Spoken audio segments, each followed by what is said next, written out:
All right, I'd like to call to order the September 22nd, 2025 Mountlake Terrace Planning Commission meeting to order. Would you please take the roll? Chair Batista, Here. Commissioner Wu, Present. Commissioner Stenson, Present. Commissioner Thompson. Here. Commissioner Vice Chair Betcher. Oh my goodness, I'm so sorry. Commissioner Landis is present. I just need to let him talk.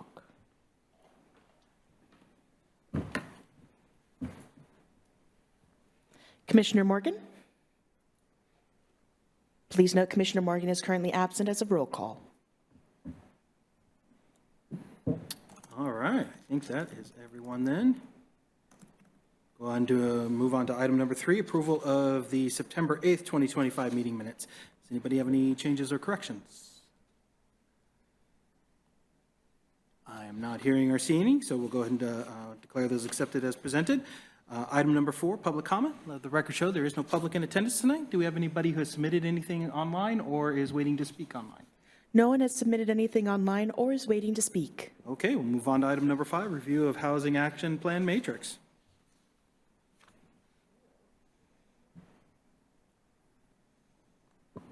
Pull up my slides here.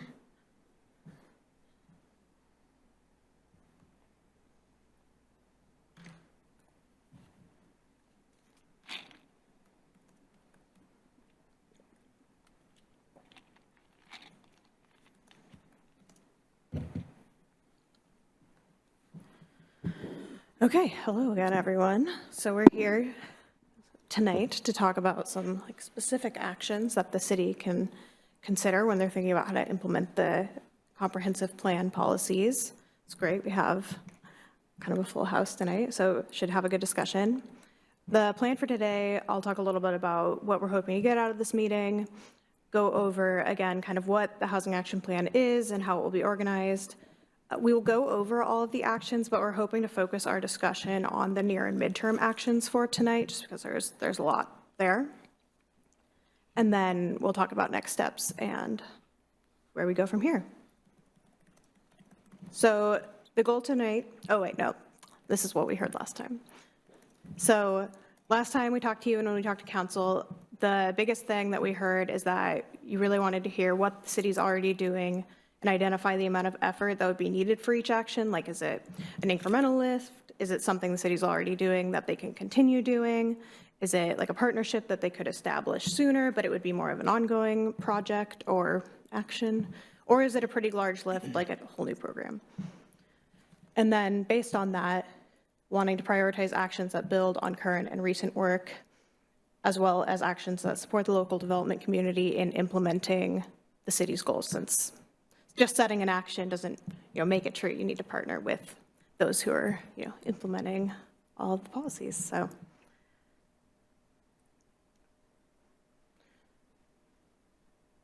at some point, we'll talk about the meeting purpose. I'll just talk about it now. But basically, what we're hoping to talk about tonight is, I don't know where that slide went. Sorry. We are hoping to talk about, do we have the right kinds of actions? Are we missing anything big? Are there things that we've proposed that you would like to totally take off the table or to modify? And then is how we've laid them out with kind of near-term, mid-term, long-term, ongoing, does that framework work, especially focusing on the near and mid-term actions, since in the matrix, those are, or in the housing action plan, sorry, those are going to be the actions that have the most detail provided to them, since they're things that the city will be implementing sooner rather than later. And so, yeah, we have this time frame for implementation. That's how we've organized it.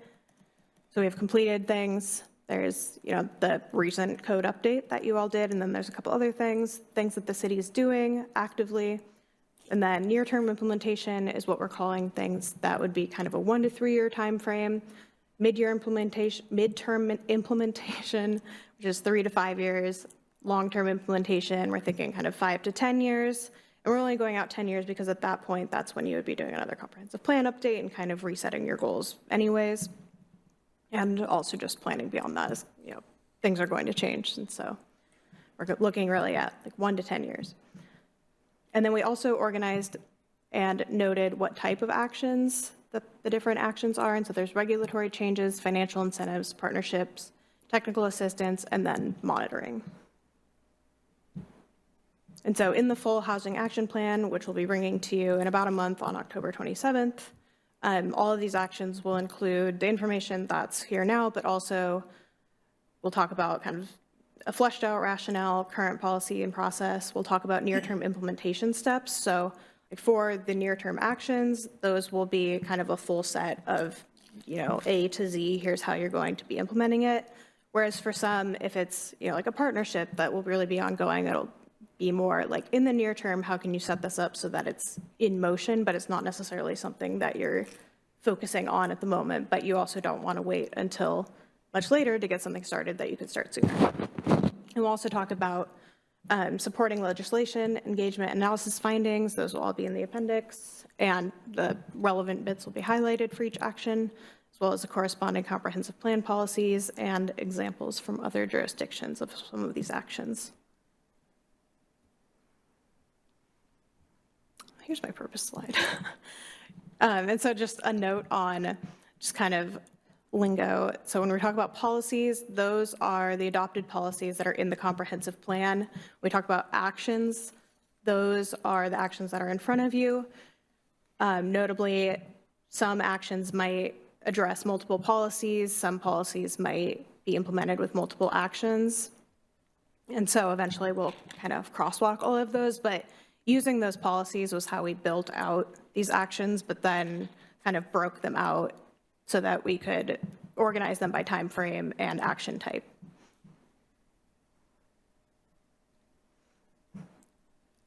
Okay, so this is all of the actions that we have. What we're going to do now is I think we will walk through all of the actions. So I have a slide for kind of each of these categories. So you don't need to be reading you don't need to be squinting at these.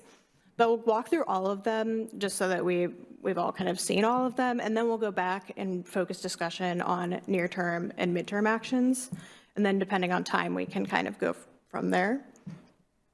But we'll go start to finish, and then we'll go back and do discussion. All right. So things that are completed or in progress. So things that are completed, you just updated the zoning and design standards with for middle housing for the residential zones. Part of that was offering density bonuses for environmentally sustainable building practices.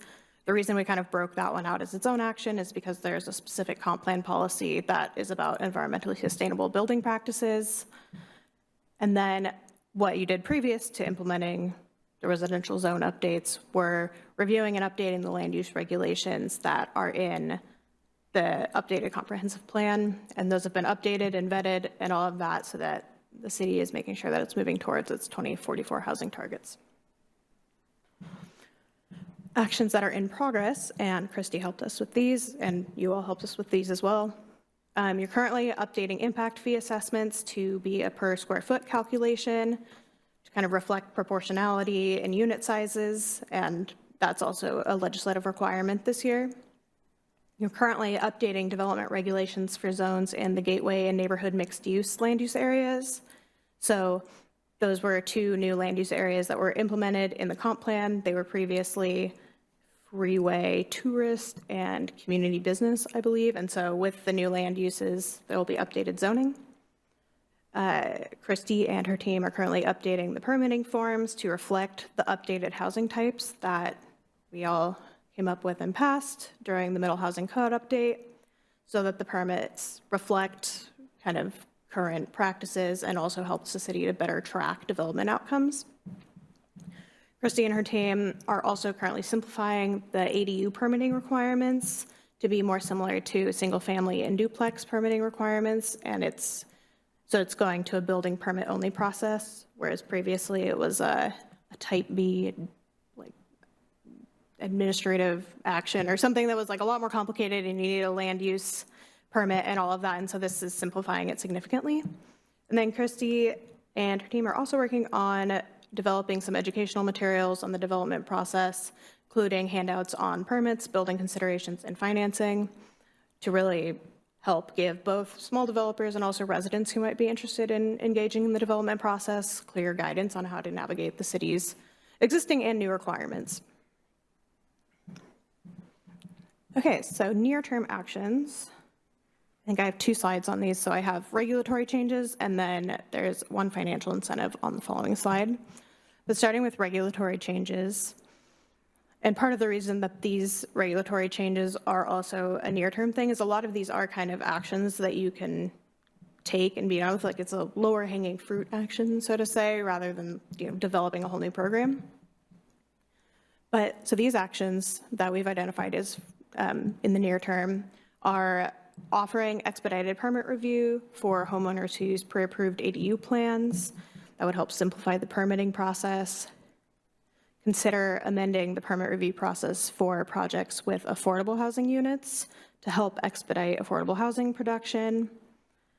Reviewing and considering updating the mobile home park standards to remove barriers to replacing and updating aging units. Updating permitted use tables for permanent supportive housing and emergency housing to expand where those uses are allowed. And that is also a state legislative requirement. Cities are required to allow those uses in certain zones.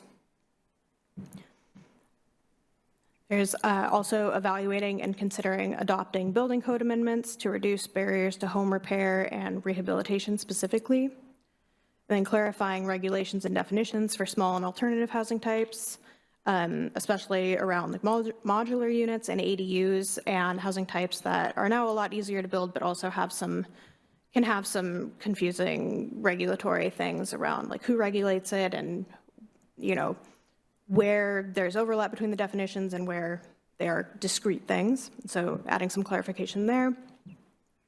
Reviewing the town center zoning and design standards. I believe you all have that on your docket for 2026 already. And then reviewing and updating the sub-area plans, which I believe is also on your to-do list for 2026. And then the one financial incentive that we would recommend thinking about now, just because there's a lot happening with ADUs already, is considering offering a property tax exemption for ADUs rented to low-income households below 60% AMI, which would offer both an incentive to the owner to build it and also offer it at an affordable rate, and also offer another option for tenants in Mountlake Terrace. And that is, I think, a new option that the state has enabled legislatively that cities can opt into. So those are the near-term actions. Go over midterm. Okay, and so the midterm regulatory changes, which are a little bit more involved. So considering adopting density bonuses for income-restricted housing in the gateway and neighborhood mixed-use zones, so recognizing that those have been designated as places where the city wants to direct growth in the comprehensive plan. Exploring opportunities to enforce maintenance of investment properties, especially in the town center. We heard that there was some concern around maybe people buying up properties that are near the town center, kind of waiting for the property value to rise as like light rail and other development happens, but that they're not necessarily renting out or maintaining those buildings. They're waiting for the land value to rise so that they can sell. And so there may be some actions the city can take to enforce maintenance and maintain its current housing stock in a little bit better shape in those areas where that's happening. Monitoring, supporting, and considering adopting future Washington building code amendments. Specifically, there are some upcoming 2026 updates that the state is currently working on developing its guidance for, and then later in 2026, those amendments will be available for cities to adopt. There are a few things there that could help multifamily and middle housing. And then revising the permitting process for middle housing to be more intuitive for homeowners and ideally reduce some development time and costs. We have a number of financial incentives, although most of these are all kind of fall under the category of MFTE. So there's the one that's not MFTE is consider providing impact fee exemptions or reductions for affordable housing. And then for MFTE, you have a number of options, considering adopting a 12-year MFTE program in R2, and that could be in alignment with the middle housing bonus option, the affordable housing density bonus option. So in R2, you can build up to 4 units by right, but up to 5 or 6 units if 2 are affordable. And so pairing that with MFTE at the same affordability level as that residential affordability program in that zone could help add an incentive there. Considering adopting an 8-year MFTE program in R3 for stacked housing developments with at least 10 units. The reason that that threshold is there is because at 10 units for stacked development, there are some accessibility requirements that kick in from the building code. Also in R3, considering a 12-year MFTE program along the same lines as the 12-year in R2 to incentivize middle housing development in alignment with the residential affordability program. I believe you can build up to 12 units by right, but up to a higher FAR that I think, based on our modeling, worked out to like 14 or 15 units, depending on how big they are. But you can build a few more units if some are affordable, but again, there's not currently a program, an MFTE program that would layer with that to offer an additional incentive. Consider in the gateway and neighborhood mixed use zones, expanding the town center's 12-year MFTE program, and in town center, continue offering MFTE, but over the next few years, depending on like some market indicators, you could consider phasing out the 8-year option to only offer the 12-year program so that you are getting those affordable units as part of that program. Okay, and then I have a couple of technical assistance actions. One is providing educational materials on specifically like innovative and emerging building practices, so things like mass timber that aren't currently widely adopted but could be allowed, adding some guidance around that, handouts, things like that, so that there's a little bit clearer guidance on both how the city regulates it, but also how someone might consider using those building practices. And then also expanding tenant protection strategies or information and resources, such as the rental safety inspection program, and offering that to lower income renters to help reduce the risk of displacement. Then I'll go over long-term and ongoing options, and then we can kind of go back to near-term and discuss. So these are the long-term actions. One is encourage any affordable home ownership units developed through either the middle housing density bonus option or MFTE to be stewarded by a community land trust. Affordable home ownership options are kind of rare because they're difficult to administer both for a city but also a developer, and so partnering with a community land trust to help manage those units could help like reduce a barrier for affordable home ownership options. Surveying the city's existing real estate holdings and considering transferring property or providing a long-term lease to a mission-driven developer to support project feasibility and competitiveness for public funding for things like affordable housing developments or permanent supportive housing, things like that. Strategically targeting public investments to add amenities and improve infrastructure in certain areas where the city wants to incentivize development, such as near transit and amenities and other priority growth areas identified in the comprehensive plan. And then finally, pursuing funding for infrastructure improvements, specifically such as utility upgrades that could improve feasibility for mission-driven organizations to acquire and preserve at-risk affordable housing. One of the things that we heard was that there's some aging infrastructure in some places in Mountlake Terrace, that there's a lot of overlap with where kind of the at-risk affordable housing is. And so if that is something that the city could help take on or help obtain funding for, removing that barrier could help enable mission-driven developers that don't necessarily work like within the market, could help them have enough incentive to be able to do that. Okay, and then this is kind of the partnership section. So for partnerships, continue participating in regional housing efforts. So currently the city has representatives at the Affordable Housing Alliance, the Housing Consortium in Snohomish County tomorrow, but there might be some opportunity to increase coordination between representatives. Another action here is when the city is providing public comment on proposed legislation, which is something the city already does, advocating specifically for expanded opportunities for condominium development and ownership, proactively engaging Snohomish County to clarify plans for distributing affordable housing funding. In Snohomish County, the county distributes all of that kind of funding, such as home funds, CDBG, as well as the local sales tax revenues that were implemented in 2021, I believe. And so having the city kind of reach out and encourage investment in Mountlake Terrace and understand kind of what the distribution metrics are, or if there are things that the city could do to better prepare for applying for and receiving those types of funds. Supporting applications for public affordable housing funds, such as home or low-income housing tax credits for projects that align with city priorities. And that can look like as much as providing a letter of support along with those funding applications that like a mission-driven developer would be doing.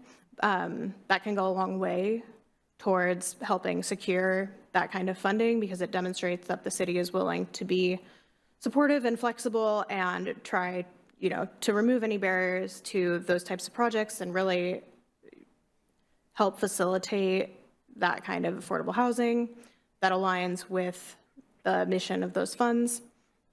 And so that actually really can make a difference, even though it's relatively small action on the city's part. Establishing relationships specifically with community land trusts. There's one operating in Snohomish County currently, but the city doesn't currently have a relationship with them. And pursuing opportunities to support development on properties owned by religious organizations, which have some eligibility for density bonuses per state legislation in exchange for affordable housing. I think this is my last slide. But some ongoing technical assistance things.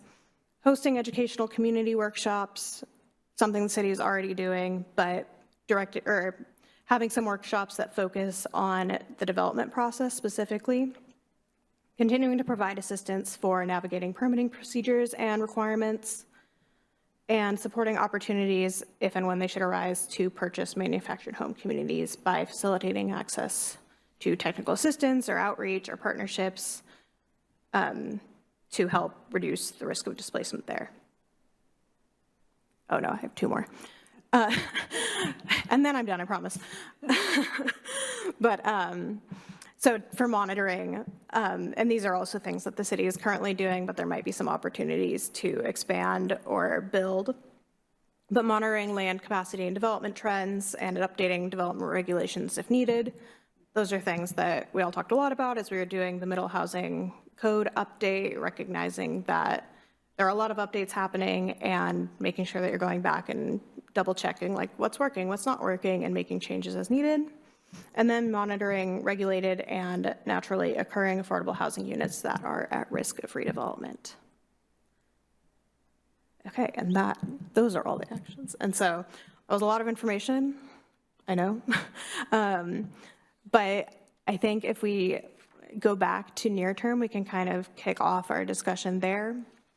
We can also I would love to hear if you have any broad reactions or feedback on kind of the structure of how we've organized all of this information and these actions and how they might map onto comp plan implementation. So I will start by maybe I'll just open the floor.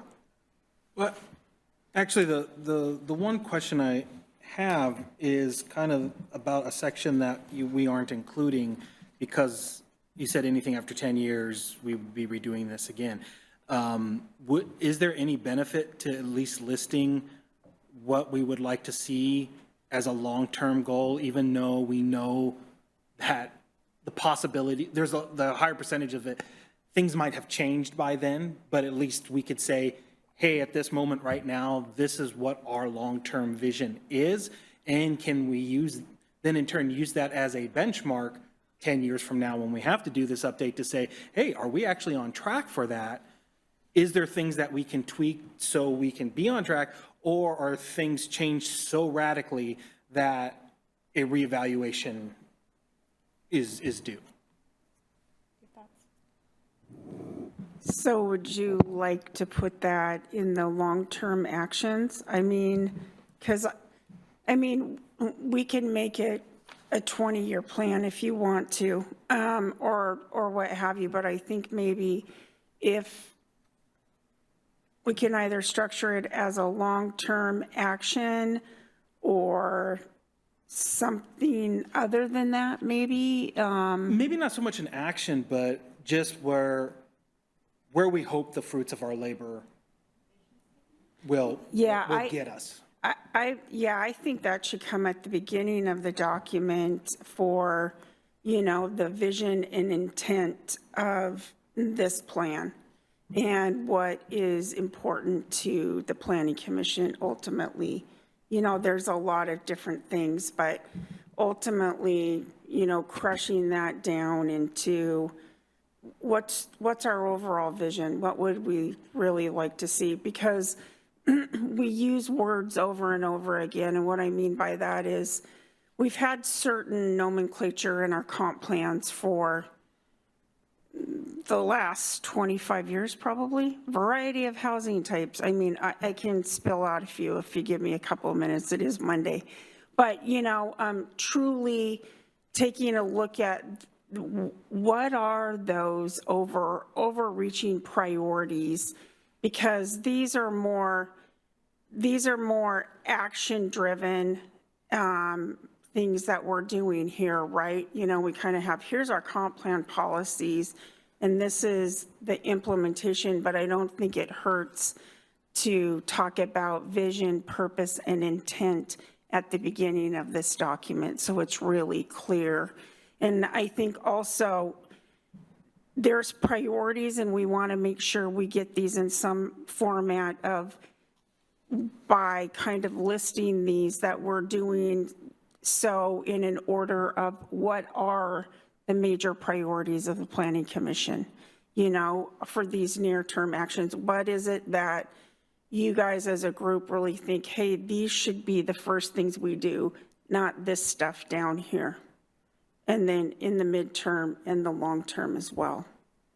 So, I mean, we can add some vocabulary about vision, you know, intent and purpose of this document, which we should in all documents, basically, right? Because if who's ever here that's not here and we're, you know, using this plan for a certain length of time, it should be very clear what the intent is. And it should be very clear what you're prioritizing as actions for all these different actions, near term, midterm, and long term. So that's what we're hoping to get discussion on too. And hey, are we missing something that's obvious that you guys are like, hey, why didn't you put this in here? Why is that missing? Because we've said that this is important and we're not seeing that. So if there's something like that too, then, or we don't think this is more of a near-term action as much as these, and maybe it's a midterm action, or maybe it's longer term. So, you know, thinking about that as well. Does that make sense? Yeah, I think so. It just, having been on the end of multiple decades-long cycles of these plans and realizing that it sometimes takes longer than 10 years to see Yeah, sure. see anything, not through any necessarily fault of our own, just, Yeah. you know, general economic. Yeah, and I hope, situations. you know, the thought, it's like a comp plan. We do it for 20 years, but we're required to at least do a major update every 10 years. I think my thought and our thought is when we're getting down to specifics and you have a change in council leadership and other things, really the first 10 years, not to say that you shouldn't have an overall vision and you shouldn't want to have some overarching, hey, this is really important when we get at that 10-year mark. This is some of the key things that we hope to achieve as a city.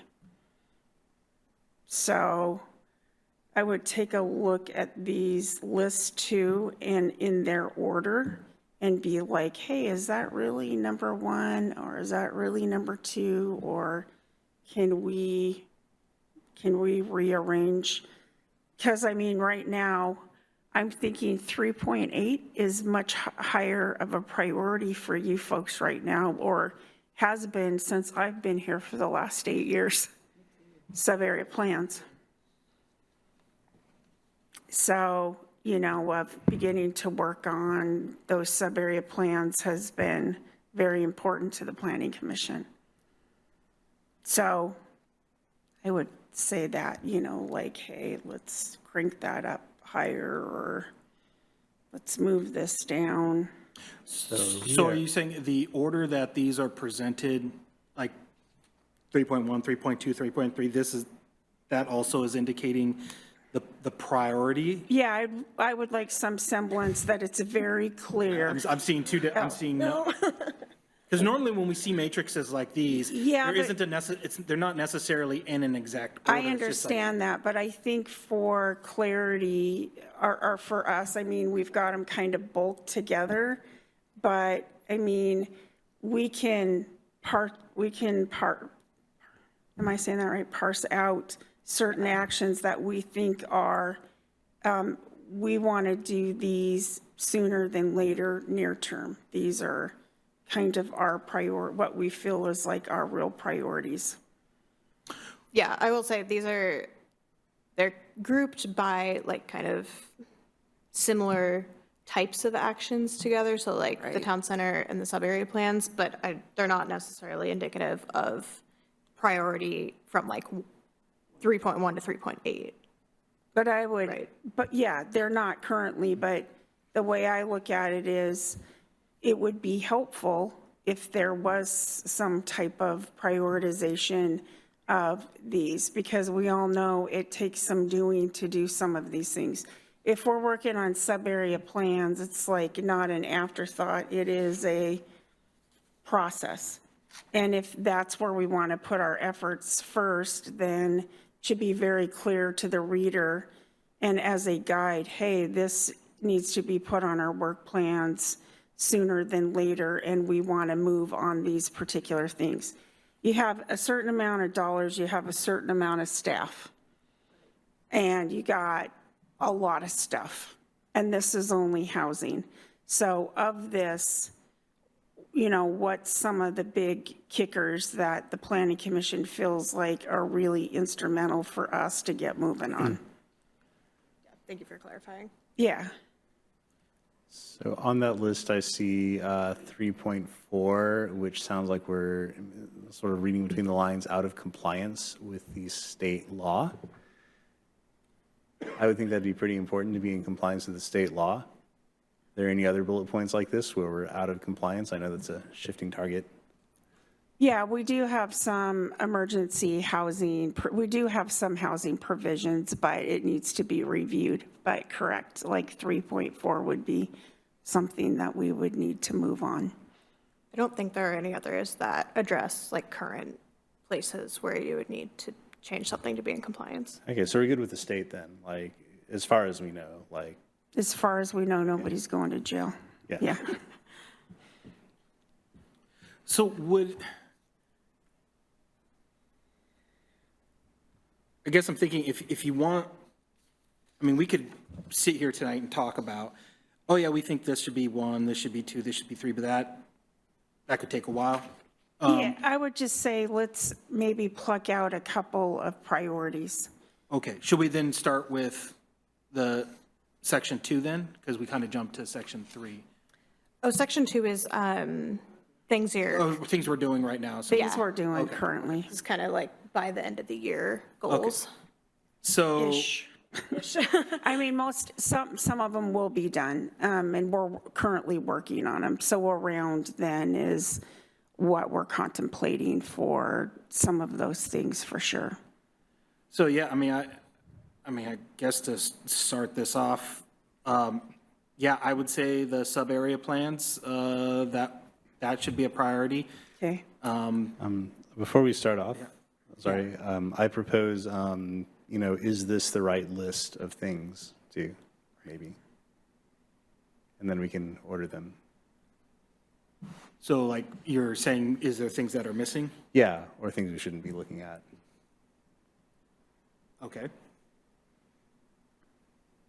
Does anybody feel that something's missing from this list? I have a question about 3.1. Do we have an existing pre-approved ADU program? No, we don't.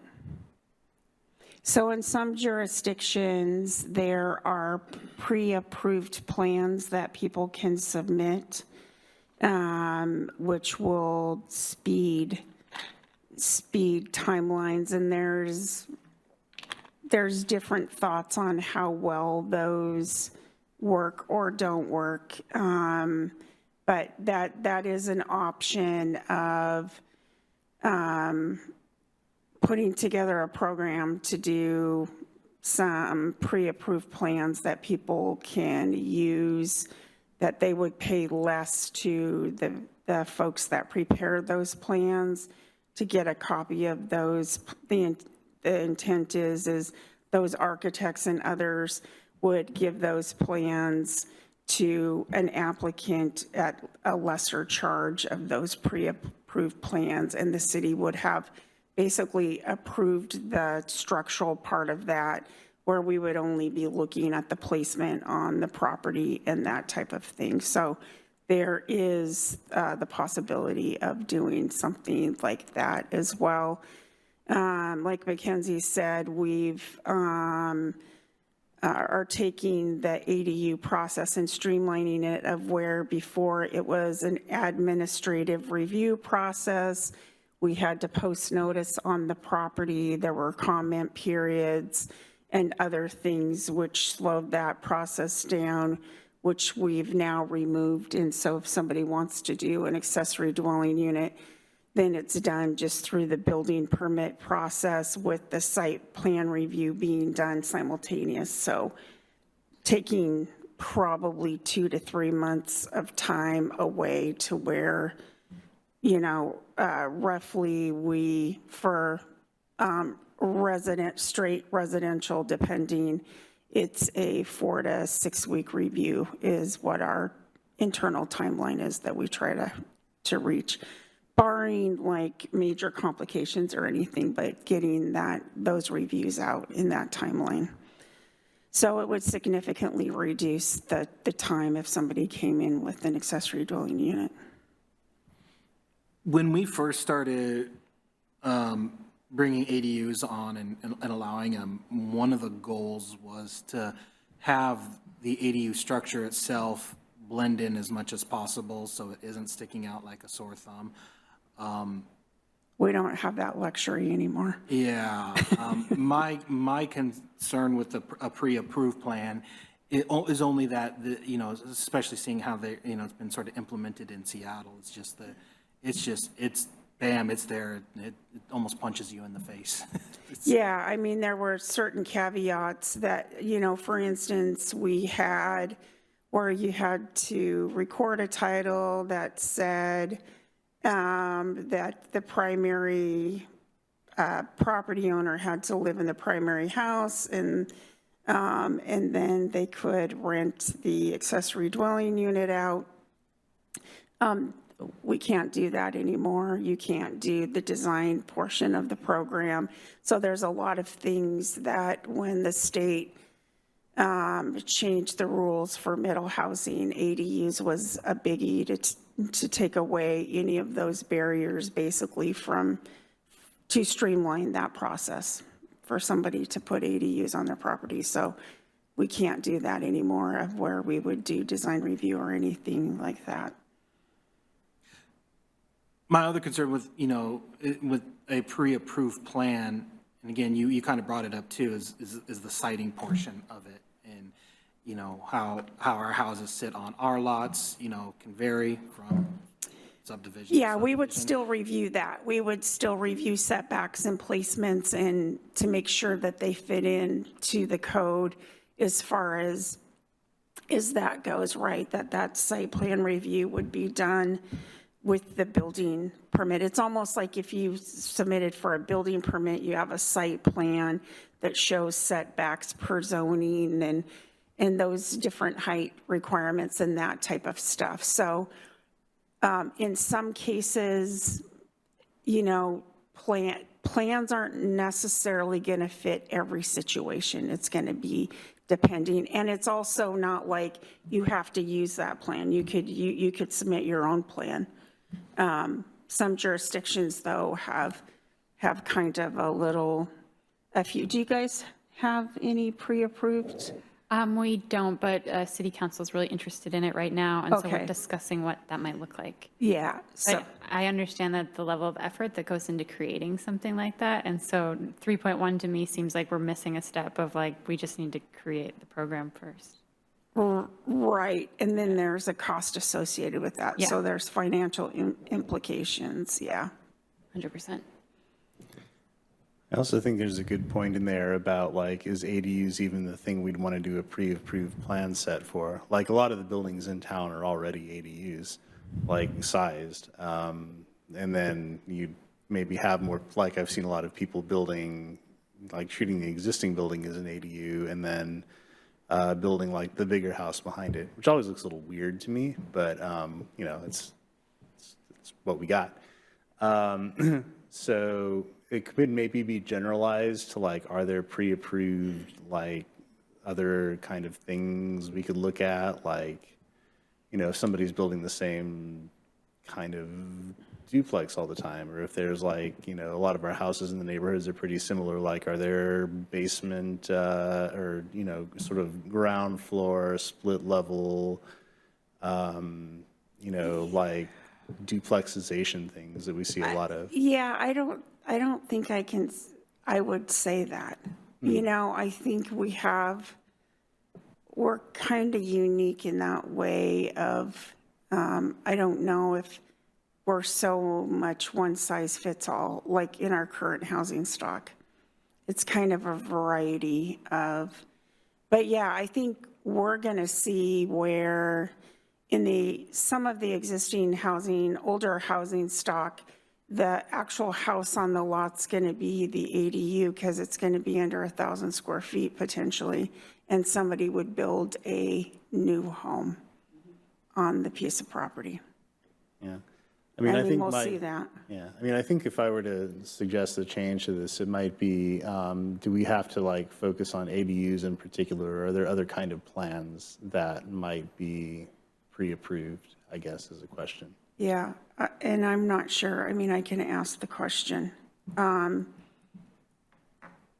our building department. Just right offhand, I mean, I don't know. I mean, would it be useful or would people use it or? Yeah. The nice thing about ADU plans is ideally you could, like other cities are doing it, like, can we just copy theirs? Like, you know. The If you have it people right that away, draw the right? plans probably would say the answer is no for copyright reasons. They like to get paid. Yeah. Well, I mean, I think you still pay them even when you're in the, like, you know, you still pay some fee to the architect when you use their plans or whatever. But like, you know, if they've already got the infrastructure to do that, is that something we can just, you know, copy from some other city? I don't know the answer to that. Oh, I mean, there's some people that are doing the pre-approved type stuff. So, I mean, it's kind of a mixed bag. But then I've heard people say, yeah, we set up a program and it was $350,000. And I'm like, oh, okay. Well, because you'd have to have at least a certain number of plans. And, you know, we're not on city council. I just think that every time we're thinking of something, I guess maybe how I consider it as well, just overall is financial resource and staffing resources as part of that prioritization and the wants and kind of how they, you know, where are we spending money for priorities and our time, your time, you know, that you guys have so much time to review stuff. So what's important? What do you want to see get out of the gate first? For me, what I think would be helpful is just feedback on understanding where the where the bottleneck is in delivering various forms of supply. One of the common themes seems to be that we want both like diversity of housing, but we're kind of saying different versions of increased options, number of units, and better affordability. But that requires more supply. So the data points that I think would be helpful would be like, where is their volume of requests coming from the market?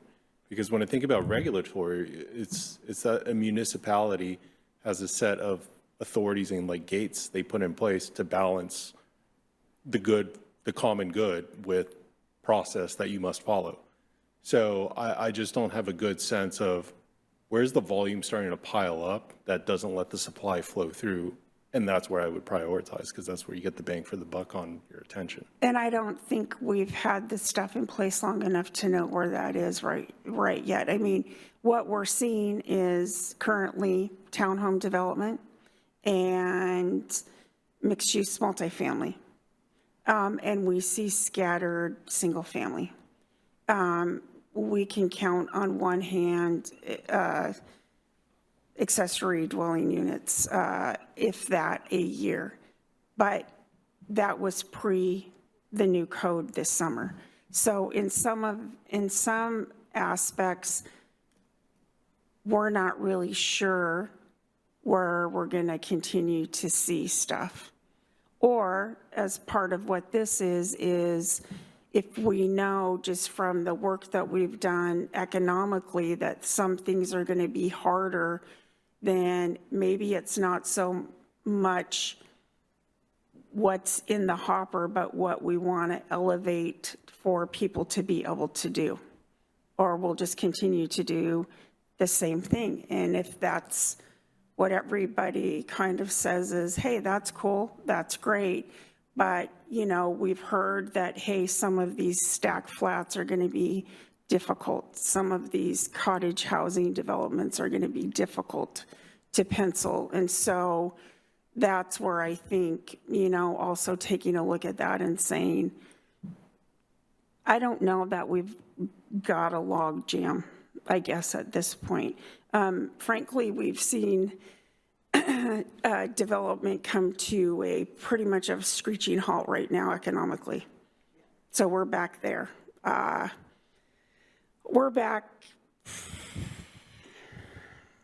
2008 right now, kind of, with a few projects that were so far along that they're continuing to build out, you know, just you finish the project. But we have other things that have been entitled for a long time, not moving forward. And we haven't really seen any big things come through our door because everybody's waiting for the market. Yeah, supply chain and also cost, interest rates and cost of development. So that's kind of where we're at right now. And that's crystal ball stuff, you know, so we'll see. And that's just going to be based on the economy. At least in Mountlake Terrace. And I would say from my conversations with the development community that we're not alone in that situation right now. So, you know, does something change next year and it breaks loose? Yeah, maybe. So I would say, again, this is our overall vision and our goals, and I would go with that. Like, in your best case scenario, what's the cream that rises to the top that you want to get at first? Just to kind of finish that thought, then, having participated more in the private market, my sense is that ADUs are probably where the market would gravitate towards, so having clarity there. Because like we also have a condominiumization law that allows you to avoid the like parcelization. So I think you don't, there's not a requirement to transact to get to like birth an ADU permit, because you might have a financing solution that somebody says, hey, you want to make use of your land. So there's a lot more options in the market that orient around providing solutions to add an ADU, Whereas a lot of the other development processes, I think there's two things that get in the way. The first is kind of the lack of precedent for comps on things like cottage housing. You're going to be a developer taking a big construction risk and you don't exactly know what the rents are going to be because there's not a precedent. You're going to discount the underwriting on it. So if you have a tight financing cycle, like you're not going to build that thing because there's probably too much uncertainty versus the stock that you know is tried and true. So you just kind of bias towards the same thing over and over Sure. and over again. Yeah. So Absolutely. I think that would be like a challenge there. So like ADUs, I think will, if you have a good ADU policy, that might be the fastest path. And like state's already told us, like that'll be a fast path to getting units is ADU. So that's Yeah, for sure. the private market is supporting the bringing on of that inventory more than other things.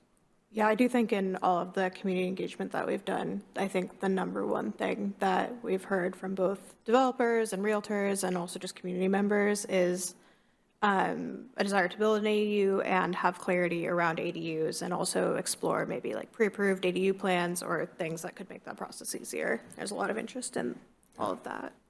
I mean, we've got flat land and small houses, so it's like a perfect setup for additional units. It's like what people would be thinking, which is why I think they would gravitate towards that. Yeah, and like you said, there's also a more affordable situation for like an accessory dwelling unit, potentially, for sure, just due to size. Okay, so is that a priority, ADUs, as a group? I would say, going back to what I was going to talk about, I think, we've already started the sub-area process. I think we should finish Yep. it. Okay. Plus, we've been wanting to do this for over 15 years, and it keeps getting pushed off, so. Yeah, okay.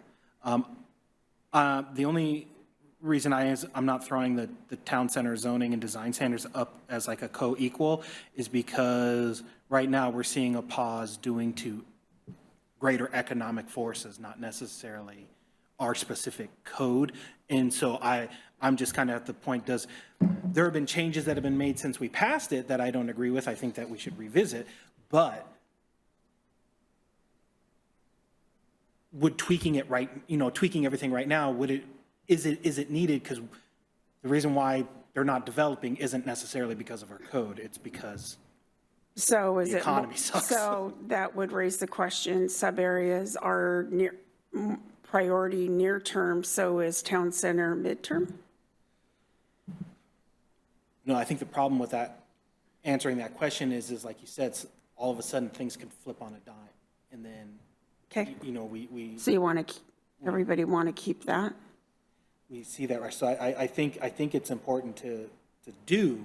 It's just in terms of the priority. I think, like you said, we have some entitled projects already. And I think once things improve, we will probably see those come to fruition before we end up seeing any new proposals. And that probably has to get to do more with aggregation. And I know that there has been some aggregation going on. Yeah, yeah. It's a constant, it's tough when you're to say, hey, what should be number one? I think we're mid-process for the sub-area plan, so I want to see that to completion. So Okay. for me, that would be the number one. And then you could probably make an argument for like several co-equal number twos and beyond, which isn't really helping you.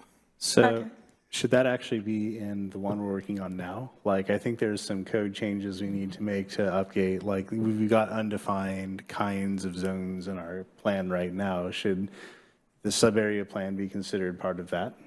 Part of the in-process? Yeah. Like, are we going to be able to swing that in process? That's already on the docket of having to do, so you guys are going to start seeing that at the end of the year and work through it at the beginning of next year, and that will be done.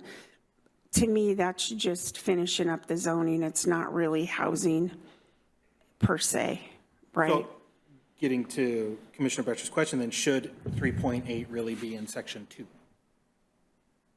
for in-process actions? Or is it not right now because we are sort of mid sub-areas? I would say I would keep it on near term because the sub-area plans themselves is something that's slated for 2026. Okay. we got critical areas right now, we got to finish this housing action plan, and we got the zoning, right? So those are priority, because those are also, we have some mandates in there that we got to get done. So I would say keep sub-areas as near term, that's 1 to 3 years. And it sounds like some stuff around ADUs is maybe just saying of these near-term actions, these are, you know, maybe what we would like to begin working on first, or prioritized in some capacity. These are all important, but we would like to get going on a couple of these things.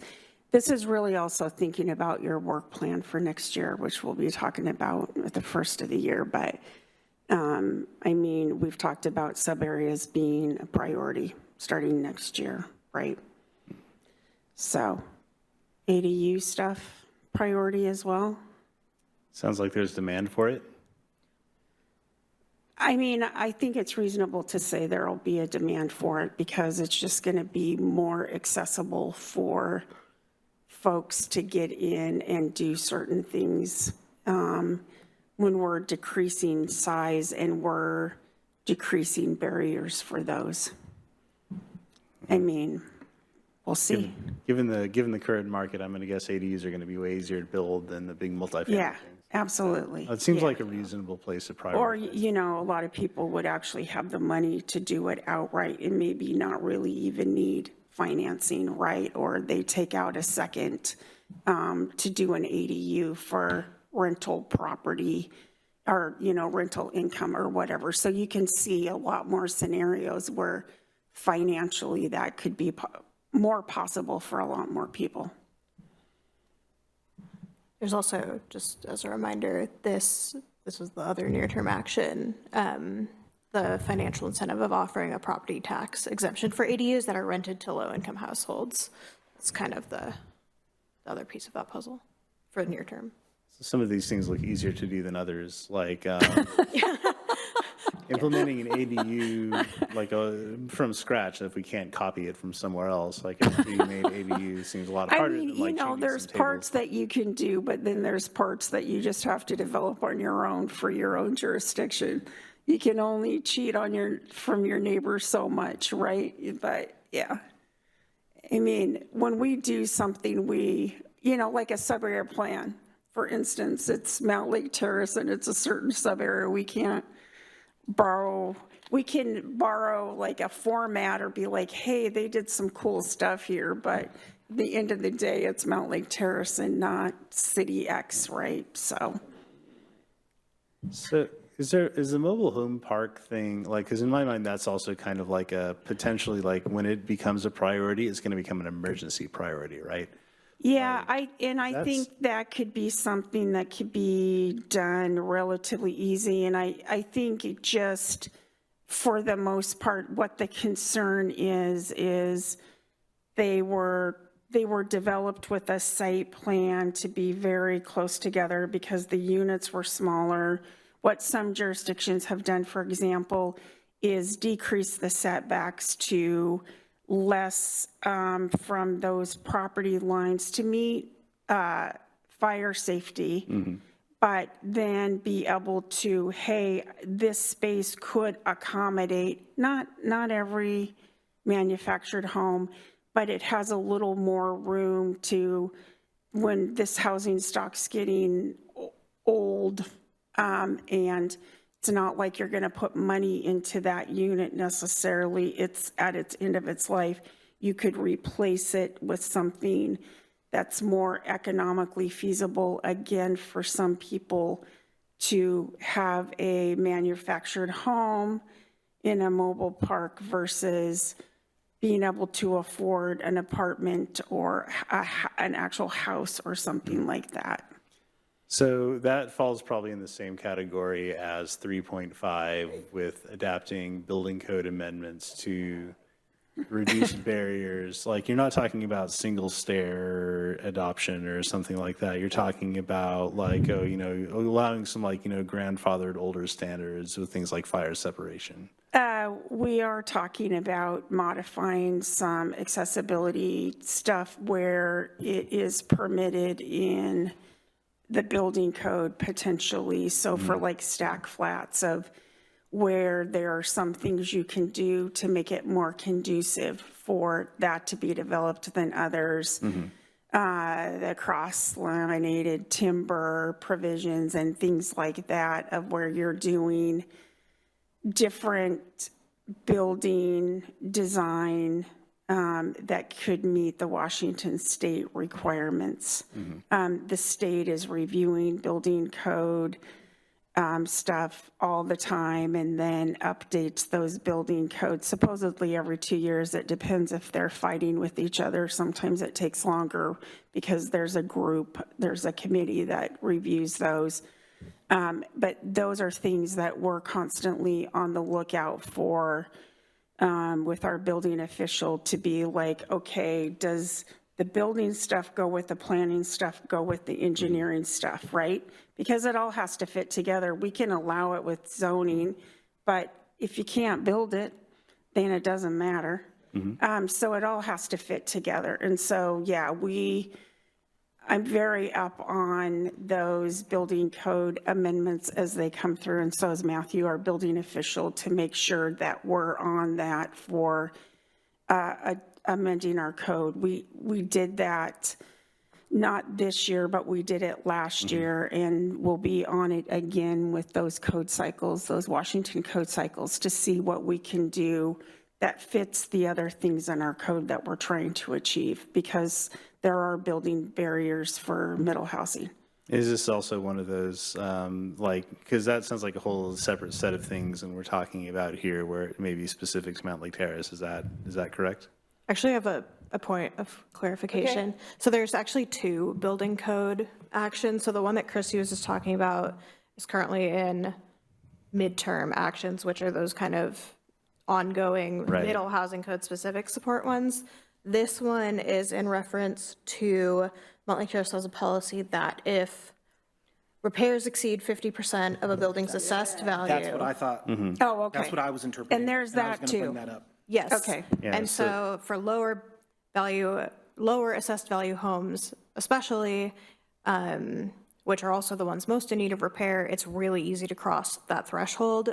Even like a bathroom or kitchen repair can make it so that you have to come fully into compliance, which is a lot more expensive. And so maybe considering either modifying that threshold or looking at other ways of enforcing like that kind of compliance, so that home repair and rehabilitation is. Yeah, and I mean, we can tweak that. That's a general, but we also have a lot of the older home stock that has electrical that is frankly dangerous. And so if you're replacing that, we don't like have a threshold for that because we want to allow people. So we have a lot of homes where the electrical box is in the bathroom, or it's bad, or it's, out exposed, and it's like, okay, that's dangerous for people that live in that house. And so we don't want to disincentivize those folks from coming in and making those corrections. But we also don't want to require them to underground or do all of these things in order to do it because of the cost. And so we can have certain threshold exemptions for that. If we do amend the code, then that would come through you guys as well. And we have undergrounding requirements. We've had undergrounding requirements in our code for quite some time. We came before council. Don't trust me when I throw out dates, please, but about 2 years ago-ish, and asked them if they wanted to continue with that. The answer was yes, but I think there is some pressure to maybe reevaluate what the temperature is on that.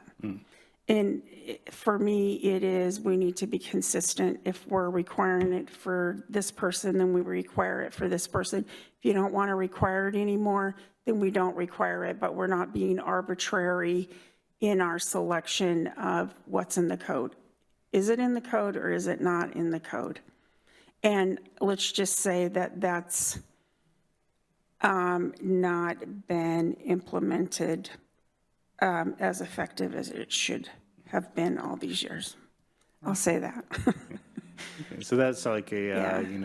it sounds like with these two items, they should be fairly low-hanging fruit. Yeah, even if- I think so. I mean, and yeah, we would work with fire and building to accomplish that, and that's usually what we do. So both fire and building are in on those discussions because in our Title 15 in our code, kind of building and fire walk hand in hand in that world. So I think as that's, well. yeah, so I think that other than putting the really complicated ADU plan at the top, like, these are probably in order of relative ease and effectiveness then. Okay? I mean, it's a question. I mean, yeah, and you guys need to talk about it as a group. Chair, I'm taking over your job. Sorry, I shouldn't do that. I'm just like, okay. What do you guys want? Yeah, so. It's a little off topic, but I do think there might be a missing element that I kind of had hoped to see in here, which is the idea that, this is all a lot of stuff about establishing the housing and making sure it exists. Then I think there's also, once it exists, making sure it functions well. And I don't remember if there was a bullet point in there about identifying the affordable housing. I imagine there probably was. Yes, there was. So, I'd also say, by type as well, like, not just, which units exist, but also like what kind of housing is it? Is it a special kind of housing? Is it like, are we having a lot of like studio apartments or there's some family housing? Like, I think kind of, it may not, I don't remember seeing it. I may be saying something that's already in there. But I think clarifying that item would help. And then also, the city's been getting good at building partnerships, and this may be jumping down the line a bit. I think in terms of community building as well, like there's been a lot more events. The city's been really good at that. I'd like to see it expanded to this. And I think last time we talked about this, I brought up like an example that was just off the top of my head, so this isn't vetted, but like, adult family homes partnering with the senior center and that kind of thing. So identifying the types of housing and then linking it to building partnerships among types of housing that might benefit from it, especially if there's a special need. So I think you might have had something in there about partnerships in terms of like talking with partners and identifying like, regulatory barriers. I think there's also identifying other potential partners in the community that bullet point could be expanded on. Yeah, so that's kind of in the ongoing section. So, yeah, there's this one that I think we can make a little bit more specific and also really identify some concrete, like near-term implementation steps, because monitoring both regulated and naturally occurring affordable housing. So the regulated PSRC keeps a database of that. You can email them and get it. Naturally occurring affordable housing is a little bit more difficult, but there are some metrics you can use with like assessor data and things like that to keep tabs on that. And then I know Christy has data on the adult family homes. I know she sent to us and like other types of housing as well. Yeah, so I think I might clarify this item by saying regulate, and so being a bit more specific about, in addition to the risk of displacement, like the kinds of housing and who it's serving. Like, I think that would be good information to have. And then the partnership one, further down the line, identifying and introducing and making connections among community partners as well. Like, and this goes back to like a thing that I think should be included in the vision statement is like, the housing shouldn't just exist. It should be, supported by the community. And part of the goal of this is to build those linkages and build that community. The housing is there not just because we like housing, but because we like people and we like community. Yeah, I think we can add something to that effect. Cool. Go back to our. So where would you guys like to go with near term? Would you like to call out anything or just keep it as is?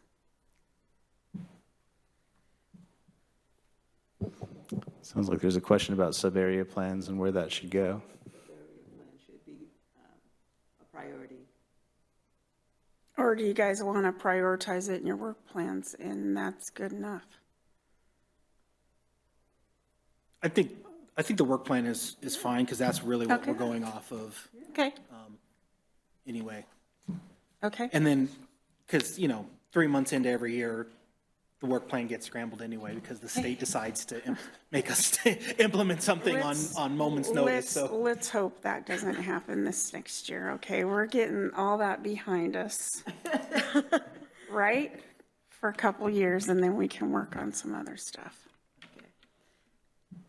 We're gonna put that in our wish box. Okay.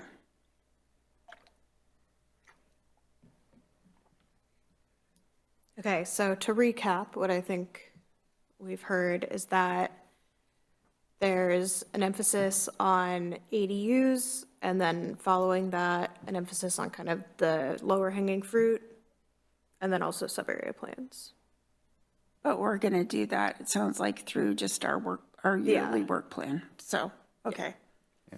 This isn't like sequential, right? We don't have to finish the ADU pre-approved plan before making minor code updates. For sure, no. Yeah. You guys get to be the deciders and then go to council and share your work plan with them. I think a lot of this will also come down to, it's like, hey, item number 3 is only going to take maybe 2 meetings, and oh, look, on our calendar, all of a sudden, we got a two meeting type Yeah, gap we can fill. We maybe only have one other thing on the agenda for that night, and we could squeeze in something Yeah, else. exactly. Whereas, trying to plan a year in advance is like, oh, yeah, we're going to. Yeah. It's like, yeah, we know the sub-area one's going to take a lot longer, and that's going to take, multiple months to go over, but a lot of these things might be a little bit smaller smaller and yeah, might just for sort sure, of fall absolutely. in as we Yep. progress. Yeah, and it's also going to depend on the other departments and what you guys see, right, too? It's like, what are the major efforts that are going on Yeah. holistically that come before the planning commission? So, I think it might help to add to this table estimated level of difficulty and estimated length of time. I don't know if that's making it too busy, but if we're talking about prioritization, I think that information would be helpful to see for some of these. Yeah, that'll be included in the housing action plan full draft for each. I don't know about length of time, but we'll put like level of effort. And length of time, you categorize. always multiply by 3. So. Yeah. Yeah, that will be something that we are providing. right, we ready to hop to midterm? Midterm. Okay, so just as a reminder, so we have regulatory changes for midterm, we have financial incentives, and then technical assistance. So we can start with regulatory changes, but just keep in mind that there are others too. I will say something that came up kind of while we were talking was that there is an upcoming 2026 update for the building code amendments. And so that might be something that you want to consider, like within the near term 1 to 3 year category. Yes. Yes. I would say, yeah, we try to, so those are usually slated for like February-ish, that the state will, sometimes they lag a little bit, like I said. The last one was pretty divisive, where a lot of code changes were made at the state level, and there was a lot of people quit on the board, on the state board and stuff, and so that lagged a little, and the other one ran into COVID. So typically, it's about every 2 years we get these, and it's typically in like February, barring some disaster that happens. So we're monitoring this stuff right now, and Matthew will monitor those meetings that they're conducting, because they're public, just to keep a pulse on like what's coming up, what do we anticipate. So yeah, I would say that this would be something that you probably are going to see next year as well, just because we want to stay on top of that. So we could do that is, I think that could be something that could be near term. Yeah, maybe lower on the list, just because it Yeah, does I have mean, like a yeah. timeline that's kind of farther And that's out. one of those things like Chair Batista was talking about, is that we could do that at the same time we're doing something else, because we can jockey staff around to do those different things at the same time. So, okay, 4.3, all right. Why is disincentivizing vacant buildings a midterm thing? Capacity, or like, is it that we think? I would say we're doing that right now, if people have been paying attention. We actually have code enforcement in my department now. This past year, it was moved from the police department. We are actually seeing things through to Superior Court, and getting into lawsuit territory. So for instance, you saw the Red Onion come down, you saw the dental clinic come down. Presentation that young lady. We just won a $300 and some thousand judgment. We just won another $400 and some odd $1,000 judgment a couple weeks ago. So I'm all about this on an ongoing basis, because if we're trying to seek investment into our town center and we have a bunch of dilapidated buildings, and in a lot of cases, they're unsafe. We have people living in these with walls knocked in and certain activities going on in there that you don't want to have happen in your community, then we've got to take care of these things, of where if you demo these and the land's available, great. But if people are just watching these decay year after year after year, it's not really conducive to redeveloping our town center. And so there's been a focus on that, but you'll start, and you should have been seeing some longstanding properties that have been in really bad shape getting cleaned up. Can we add those properties that the city has taken enforcement action on to that level to our report, that our development report that we get? You know, when we get the map and it's like 40 different points on there, it's like, oh, we got this application submitted, we got this application submitted, you know, or you know, this project is complete. I think that would be really helpful for us to see as well. How about we do one better and have Laura Stevenson come in and give you guys an update of code compliance activities? She's fun, I like her. I mean, because I know a lot of properties get the simple, you know, the simple notices. And Sure. and it gets rectified, you know, and as, you know, really minor things, just like, or maybe somebody who just waited a little too long to mow their lawn, you know, something like that. Yeah, But no. the serious ones where there's clearly Yeah. abandonment of the property, or who knows, maybe it's infighting between relatives and it's stuck in probate court, and in the meantime, the property's going to crap. Or somebody's doing, you know, blatant illegal activities and is just completely ignoring Yeah. the city. You know, those are the kind of things I think that would be interesting to hear, because those properties depress the values of everything else around them, Right. and may deter development. Right, So absolutely. it's, I think there's a direct correlation to those issues and what we're trying to do here. So it'd be really- Absolutely. It'd be excellent to, you know, kind of get. I'll squeeze her into agenda, and you guys can listen to all the updates. She's been at it a little over a year in our department, so it's a good time for you guys to get an update, to just see what's transpiring. And it sounds like this one can probably be moved to ongoing. Yep, yeah, that's ongoing. Yeah, And I think there's a flip side to this, which may be an expanding, like, I don't know if it goes in the housing action plan or whatnot, but kind of the scenario you described where, like, you know, some buildings, especially in town center, are deteriorating, you're kind of waiting for it to be knocked down and then like some big thing goes up. But like, you know, is like intermediate use of it allowed? Like, could you take an old house and put a little restaurant in it or something?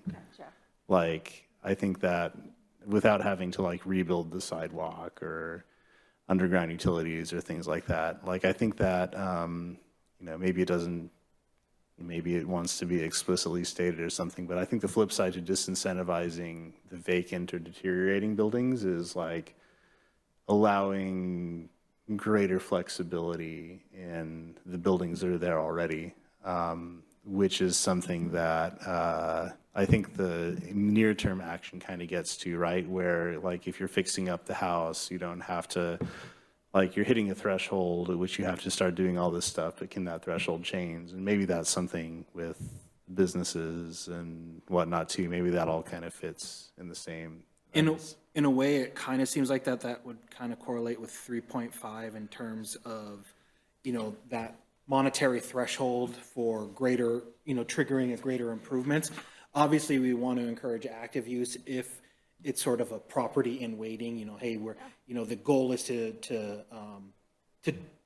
completely change, you know, the use, to knock down the building and do something else. So a temporary tenant, you know, there's probably gonna be some tenant improvement, you know, it's just like what level that would trigger. Obviously, we don't want to do, you know, force them to spend a lot of money on stuff, especially when they're not going to be there permanently. But I think at the same time is it's really easy for those short-term occupations to all of a sudden, hey, it's 10 years later and they're still there. Yeah. And it's like, yeah, and then they spend a lot of money that normally they would have had to provide those additional upgrades, and they got away with not doing it, saying, oh, it's just temporary. So I think it can be a slippery slope. And so if, you know, we were to go with some sort of function that would allow that, there would probably need to be some sort of follow-up saying, hey, okay, we let you do this on the assumption that in a certain period of time, you know, your larger development was going to take place. Now it's past that date, and I don't know how, if there'd be some sort of retroactivity in terms of now, you know, then, you know, forcing them to provide those improvements that we allowed them to defer on the assumption that there would be a greater development. Yeah, and I think like there's probably some mechanic that will work out in the future where maybe it can be enforced, like maybe they pay some kind of annual fee or something that eventually goes into rebuilding the sidewalk or whatever.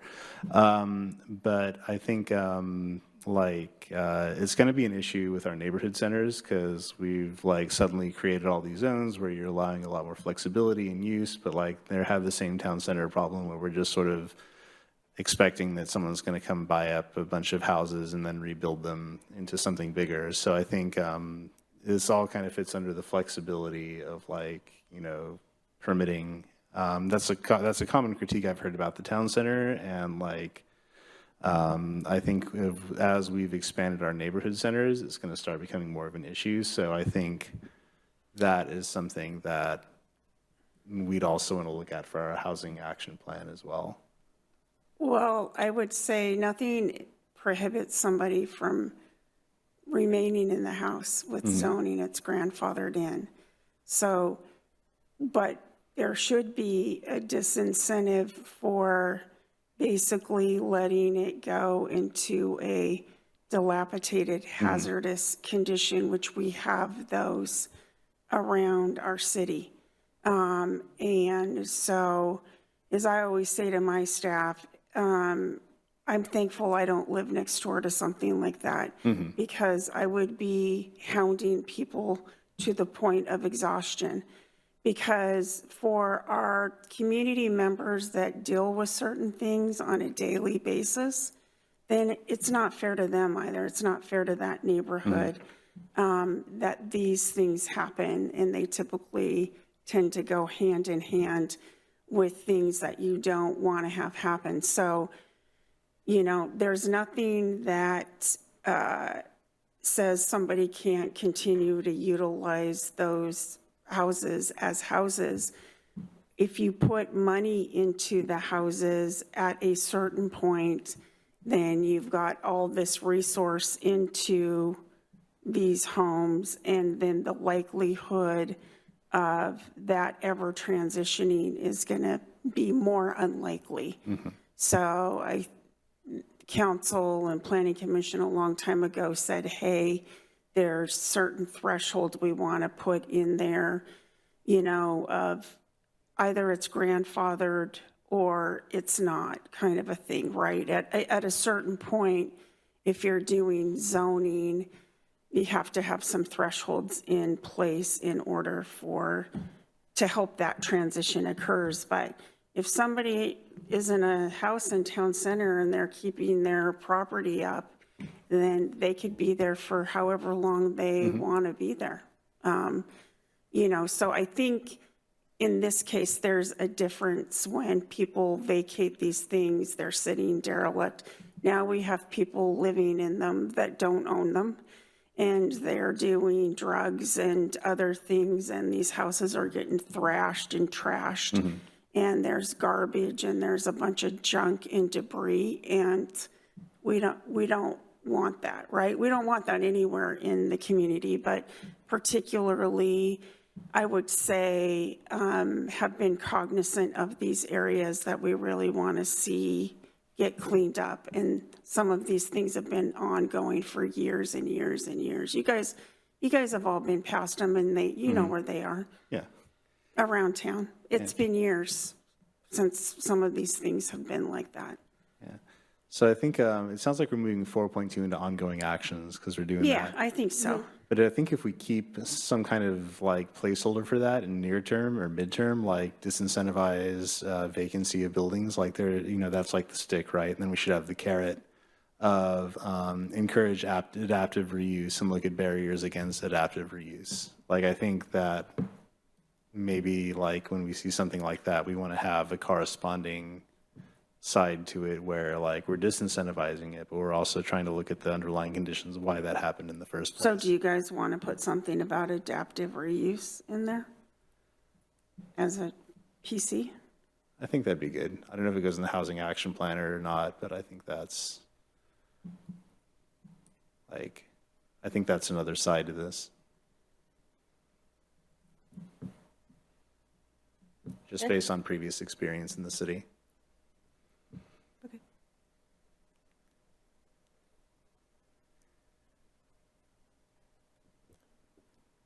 I think I'm having a little bit of a challenge understanding what makes something a midterm regulatory issue. Like, there's capacity issues. You can only do so much, like in the near term. So, like, what lands on this list that isn't capacity related? Like, imagine you had infinite capacity. You could probably tackle all those things on the near term thing that we're looking at. But like, what would we intentionally defer on, like, having an action plan for, such that we would do it in the midterm, but not in the near term? I think it's just capacity and resource. Okay, so it's mostly capacity. Yeah. Okay. And 3 to 5 years, kind of, yeah. So I think, again, that's just the prioritizing this. Like, we want to do all this stuff that's identified, right? But, yeah, based on resource issues, it's like what rises to those near-term actions versus midterm. That's the only difference. And there's schisms there, right? I mean, some of them are kind of happening as we speak, in part. So. Some of this, I noticed this list is a lot shorter than the other one. What is this, like 5 items on the midterm regulatory changes? Is there another page? No, it's just these, and then if we move 4.2 and 4.3, just 2. And I think part of the reason a lot of the regulatory actions ended up in near term is because they're relatively easy to implement versus like adopting a whole new MFTE program or something like that, so. Some of this depends on outside agencies like state code board. Right. So Yeah. I think these kind of make sense from a capacity issue. I think to your point though, it would be help to differentiate like sort of a timeline, maybe. Yeah. Like, we expect to get this later, maybe in 2 years instead of 1 year. Like 4.4 makes sense to me, revised permitting process for middle housing, because like, we just implemented, in Yeah. a sense, like, you don't, there's really nothing much to probably monkey around with too much until midterm. Yeah, and I think the ADU stuff is going to be a good test bed for that, because that's like the simplest version of middle housing that also will have the most experience. So it makes sense to me that that comes after ADU permitting as well. That one is also in part tied to 4.3, the building code changes that might affect middle housing. Just how those get permitted at the city based on what building code amendments may or may not get adopted that come out of 2026. Oh, I see. Yeah. Yeah, I think each of these. Or if something happens in 3. I think each of these items has a corresponding, like, we sort of need to see how the first wave of things go before the second wave of things. Like, we won't really know much about density bonuses until we've had some construction. Like, that makes sense to me, for example. So I think these kind of make sense as like, because they're dependent on other agencies or they're dependent on us and knowing more about the situation that we just got ourselves in, like, that kind of is a sort of differentiator to me.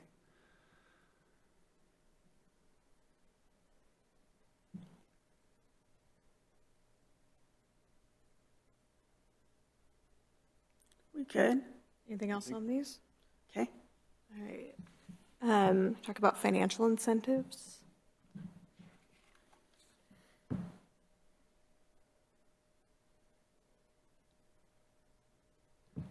I think this falls under the category of we need to know more about what the market's doing before we can like start throwing out numbers. So I Yeah. think that makes sense in midterms.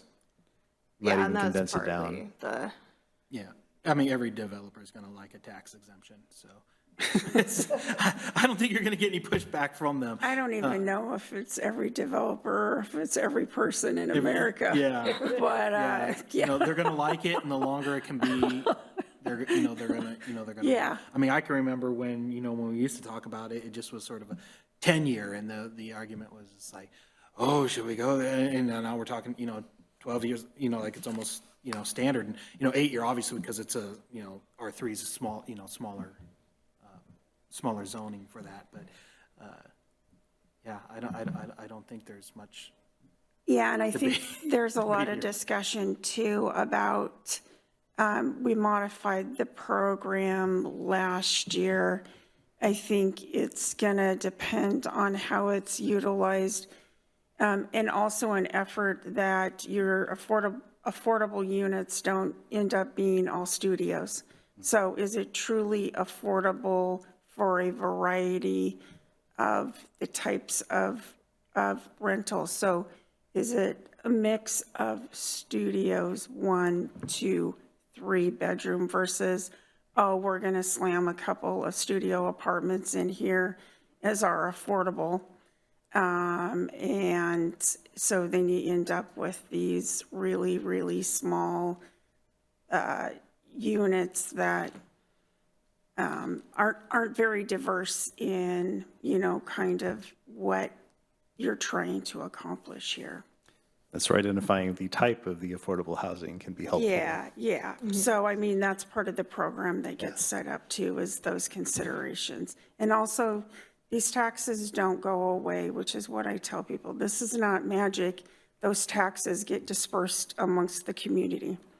So the county's still going to collect what they need to collect, but the taxes just don't magically disappear. And so it's kind of making that holistic decisions as a community, that's important to the community for housing affordability, not just, hey, Bob, you don't have to pay taxes, and Charlotte, you don't have to, type of thing. Like that there's, it's, very much like open space taxation and other things. Those don't go away. Those as a community say, hey, we value these things as a community, and that disbursement gets changed. So just so everybody's kind of clear, because some people don't realize that there is a little bit of a shifting of resources there. You know, just like anything, that we're going to do upgrades to something. And so you'll see that in your utility payments, you know, because there's the part that's the grant, and then there's the part that's the city money that matches that, you know, so there's always a cost, and it's deciding what's important to the community at large of where you go with that. I'm kind of curious, this might be a little bit out of left field here, but we tend to talk about allowing these tax exemptions, you know, for a certain period of time, and it's really tied to like affordability. Can we tie other things to that as well and say, like, hey, okay, right now you do affordable housing or whatever, where you're good in this zone, you're going to get 12 years. But if you also add a public space or public art component to your project, you know, creating more open space, we can add another year to your tax exemption. Is that something that is even feasible or doable? Because my fear, not so much the fear of this tax exemption program, but my fear is developers always want to, you know, the first draft's always the great draft by, you know, a really good architect who really put a lot of thought into it. And then that gets handed off to value engineering, and it becomes a spreadsheet. And what we end up getting is the plainest, boringest box that you can get, devoid of any character or any maybe community or cultural value that could be added to that neighborhood. Is there a way that we could incentivize them keeping those components into their development through a program like this? I would say that would be done through zoning and design requirements versus you can't really do it through multifamily tax exemption. Okay. That's a whole different thing that the county assessor's office monitors with guidelines from the state, and the state monitors it also. But we can give incentives for those things through the development review process.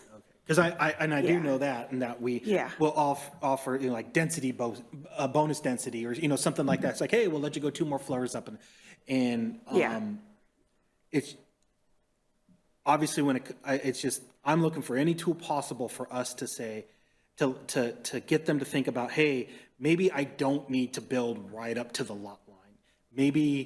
Maybe I'm being allowed enough carrot to say, okay, I'll set back a little bit more, create more of that open space, allow for that, you know, public gathering, allow for that public art, allow for that vegetation that we want to see.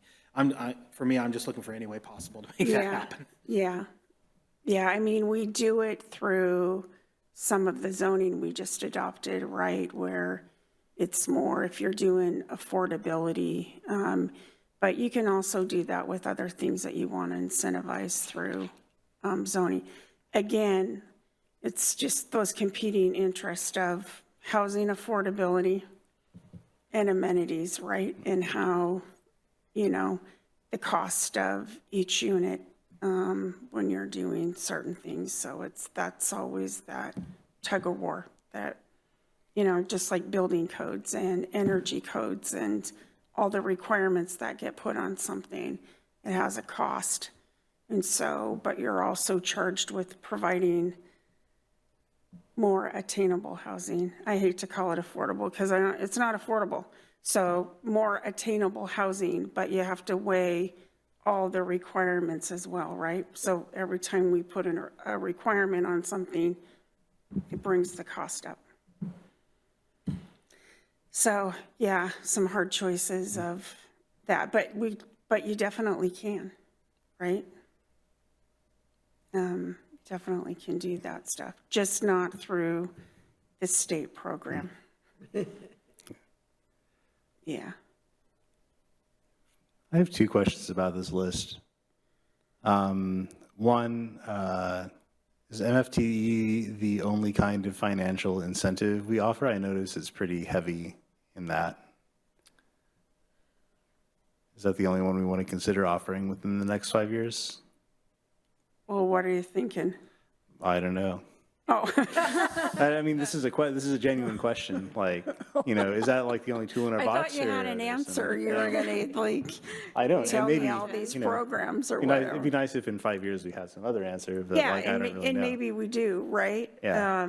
Yeah, this is kind of, you also have to look at the financial, I think the financial situation of the community. Do you have the resources to give financial incentives to folks? And we don't have anything coming down the line anticipated where suddenly, I don't know, somebody makes a new kind of tax that then funds this. So like, It could be, Yeah. we'll see what, I'm not going to recommend that in our plan until someone yeah. above my pay grade There's none does that it, I but- know of, but I know that there's, Yeah, like we're working. conversations about different things at the state level, but Yeah, but we're working with the world that we have, but we could potentially update this in the future if Yeah, somebody, sure. if like some movement who decides knows? like, oh, hey, we've got Rick Steves to like send us $8 million to build some things. So this can be updated then, like, because it the Rick seems, Steves art program, I like it. Let's get him on the phone and get him down here. Want to see the Rick Steves art project for the city. Wouldn't that solid. be cool? solid guy. Yeah. And I noticed this is pretty like for a midterm sort of goal where I would expect, we don't really know kind of how much it looks like, what it looks like. Like, this seems very detailed. Like, we've got specific like lists of zones to expand it to. We've got specific timelines. Why is that?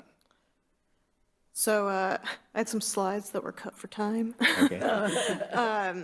but it'll be an appendix in the full housing action plan. We did do a bunch of financial analysis and fiscal analysis for the city that kind of informed this based on what's feasible today, what are things like accessibility that were identified as priorities, but that aren't so feasible today. What kind of incentive might be needed to maybe get that into the realm of possibility. And so those are the type of things that we looked at. And then thinking about gateway and neighborhood mixed use zones, those were zones that were identified as places to direct growth. Town center, there's been a ton of growth, a ton of apartments being built down there. The 8-year program and the 12-year program have been super successful there. And so thinking about now that you have these new gateway and neighborhood mixed use, like new land uses, and you're updating the zoning and everything, thinking about maybe considering replicating that type of thing in the town center in those areas to try to get more denser housing near amenities, basically. Okay, so this is based on analysis then. This is like, we did some math. These numbers are the options. I We think- did some math. Yeah. And it's considered. So, there's nothing, again, that's part of taking a look at that. It doesn't mean you can't deviate from that once you start doing the work and saying, hey, this makes sense. But it's kind of those R2 and R3, it's not R1, and very specific in the targeted areas that you would want to do a program. You wouldn't want to just do a blanket everywhere. So where do you want to get less money? Okay, this is a little nitpicky. I might make reference to the analysis rather than just like, let's throw a bunch of these numbers out here. But I do think that makes a lot of sense that we've done some analysis, and these are the sort of the highest impact areas that the analysis shows that we could do. So that makes sense to me, but it is a strange tonal shift from the rest of the tables. Like, oh, these are the numbers that came out of it. We should look at these. And also, this is midterm, not immediate. Yeah, no, that's fair. That'll be hopefully apparent in the housing action plan. Yeah. And we'll have the relevant parts of analysis summarized for each action, but then we'll have an appendix with the whole thing that we did. Okay, cool.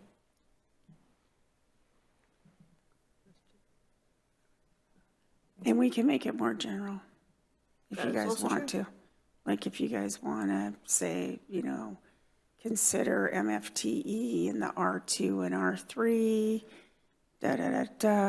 kind of more basic too, and gateway and neighborhood mixed use. That's also another alternative, so.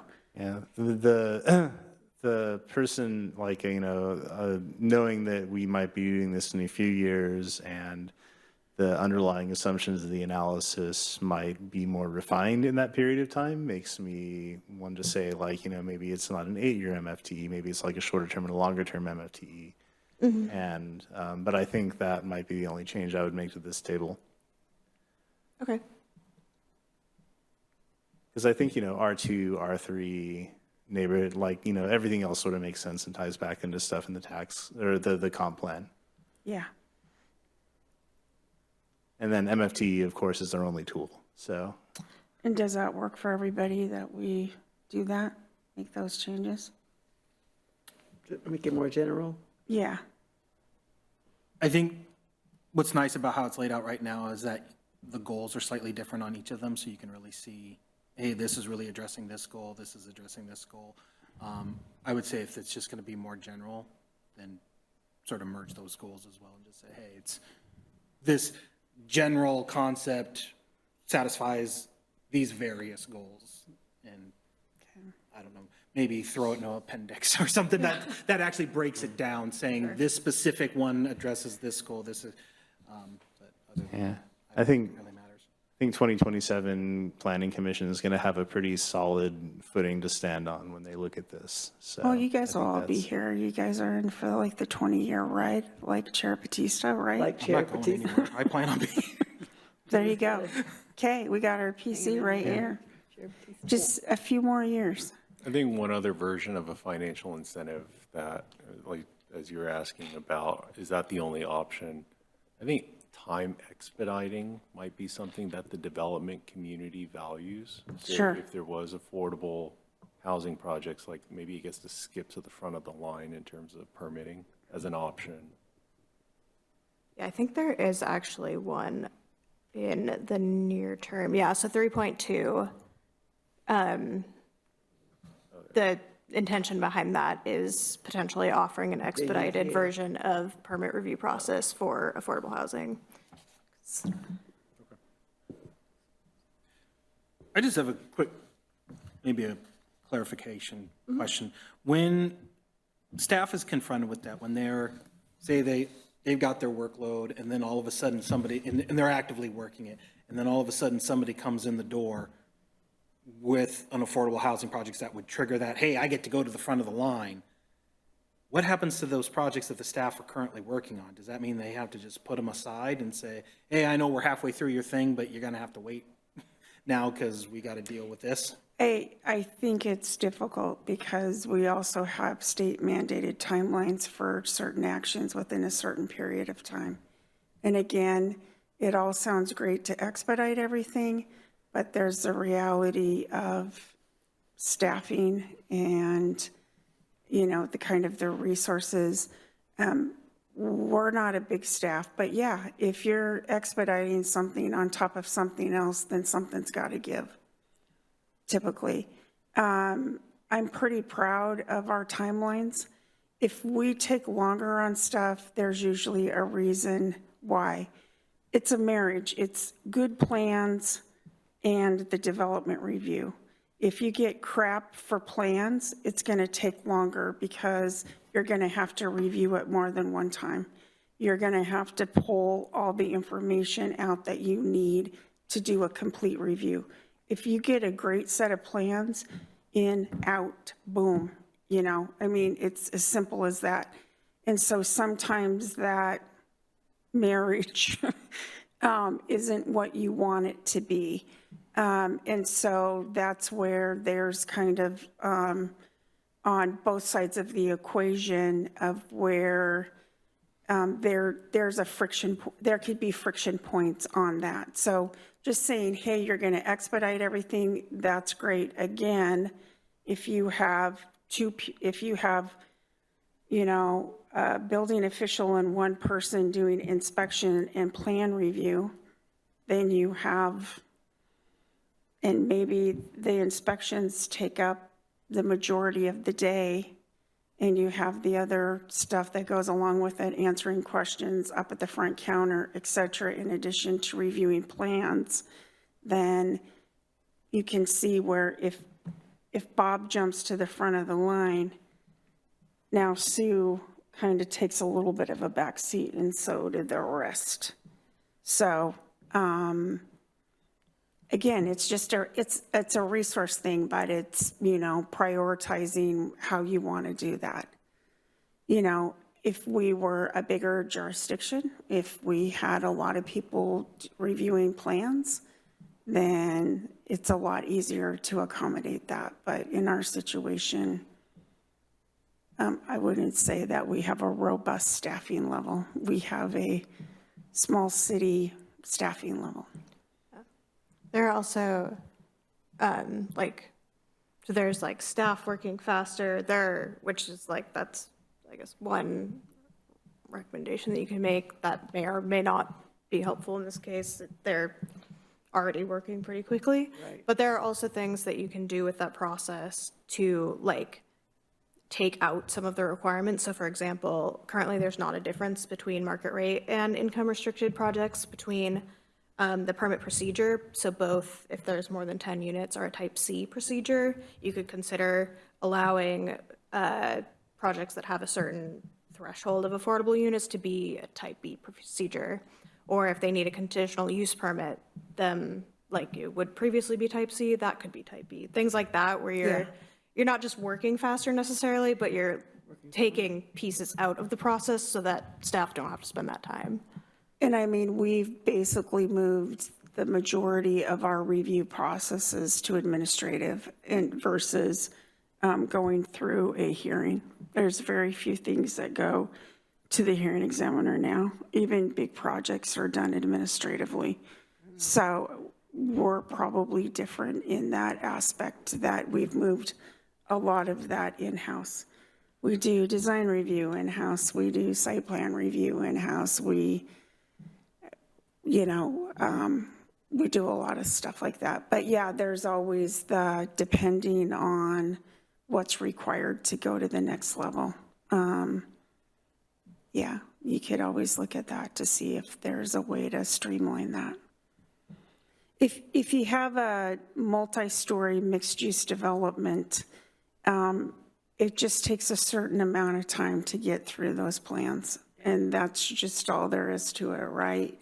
You have a lot of components that you're looking at design-wise: streets, utilities, water, sewer, garbage, PUD, landscaping, blah, blah, blah, blah, blah, blah. And so, when we're looking at a larger part, Sound Transit, the project that keeps giving, 6 years later, it was over 6 years we approved that CUP. That's like a daily thing with me still. That's I've been blessed with that project.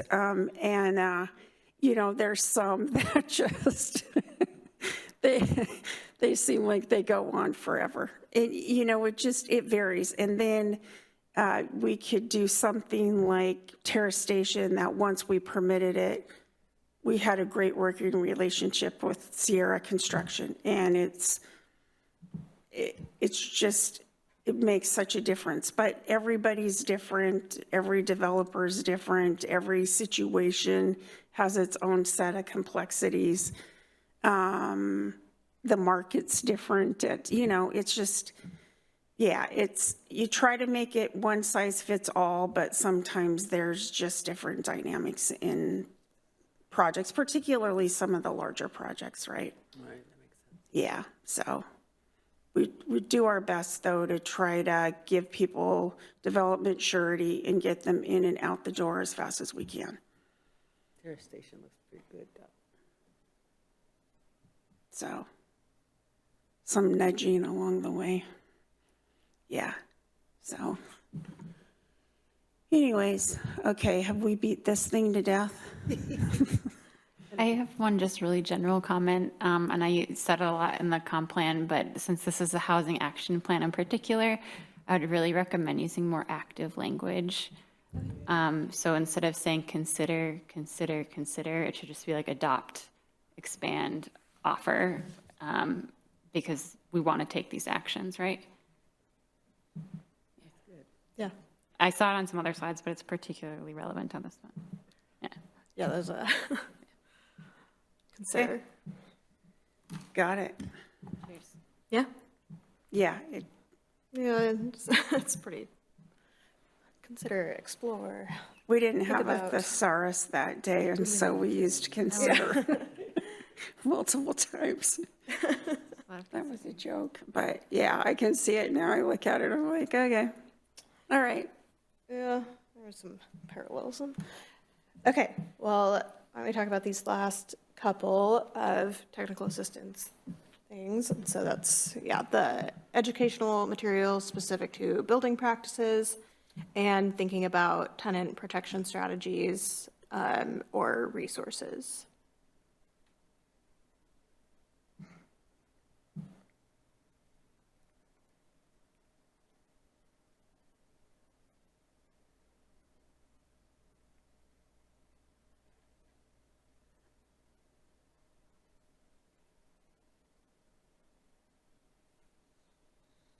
Not hearing or seeing any opposition or additional comment to that one. I think that one's probably a yay, great. Yeah. Yeah, other than changing the active language. Yeah.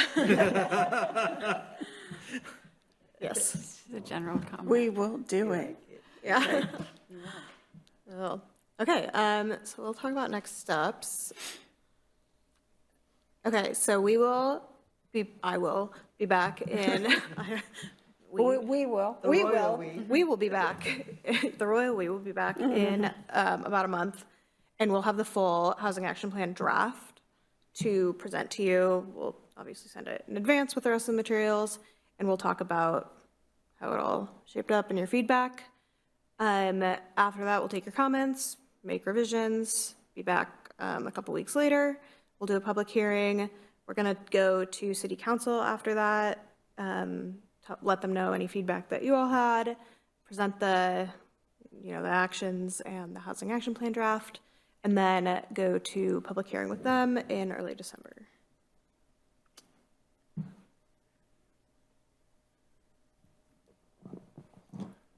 Sounds, Okay. sounds fast, but I have increasing confidence as I see these things worked out. Great. We get her done. Every midterm action's going to be on a short-term track. Yeah. Yeah. Just kidding. Yeah. It is the nature of planning right now on these certain things. And hopefully the legislature won't think up too many things this year. Yes, some jurisdictions haven't even started their comp plans yet, or they're in the middle of their comp plans, and I'm like, oh, I actually feel sorry for them, because you're kind of working through it, and it's like, wait, there's something new, and then go back, and yeah, it can be difficult. And the majority of jurisdictions in Washington State are small. I mean, we're fairly small, but I'm talking the Othellos and the Ritzvilles of the world, and the small guys of where it's the planner, dog catcher, and does engineering on the side type of thing. And it's like, it's a lot to go through these processes and try to get all this work accomplished for all those folks. So Sometimes it's we easier. have it pretty good. I was going to say, sometimes it's easier to disincorporate and let the county handle it. The county's like, yes, we're back in control. Not naming any names. Yeah, well, it's happened. I think Washtenaw disincorporated a couple years ago, and there's been others of just where financially they couldn't do it anymore, so they disincorporated, went back to the county. So it's happened. It's happening in in some aspects, so. All right, we good? I think we're good. I'm not hearing or All right. seeing anything else, so thank you for the presentation. Yeah. was Appreciate good. it. I like it. I like how you show the goal too of each line out of that. It sounded like a big job, and I was worried about it, but it seems like we've broken it down into something achievable, so. And I can't wait to show the first couple slides of stuff we've already accomplished. I'm like, look at this. Yeah, I mean, yeah, you guys should be proud of the work that you're doing. I hope you are. But yeah, and it's appreciated. I'll go into my tirade about how I think Planning Commission doesn't get the recognition and focus it deserves. Because I think what you folks all do is awesome. You know, that you have busy lives and families and work and all the other priorities in your life, and you sit on the Planning Commission, so thank you. Seriously. It's awesome. All right, sounds like we're ready to move on to item number 6, All right. Director's Report. So I just have a couple of things. We have been working, thanks Mackenzie, we've been working on our updates to our critical areas ordinance. And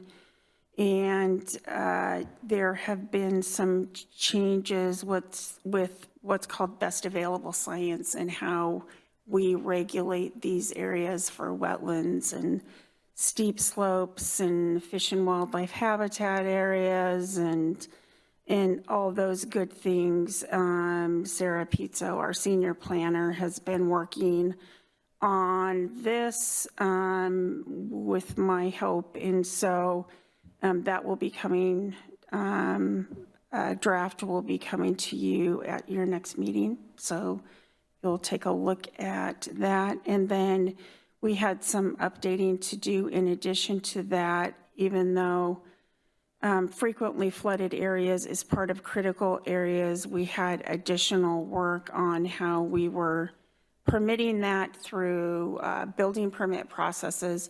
So we kind of separated that to give that extra special attention as well. So both of those documents will be coming to you, and they're getting ready to be sent out for 60-day review to the state agencies. We've been working with the Department of Fish and Wildlife on our draft, as well as FEMA for the flood management stuff as well. So we've been having conversations with the state agencies and federal agencies as we've moved forward with these. So you guys will be taking a look at those documents. So you'll have another batch of materials to kind of go through.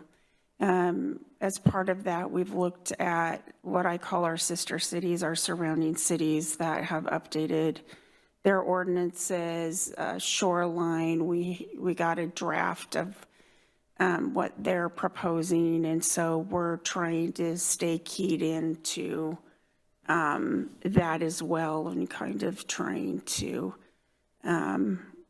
be on par and in step.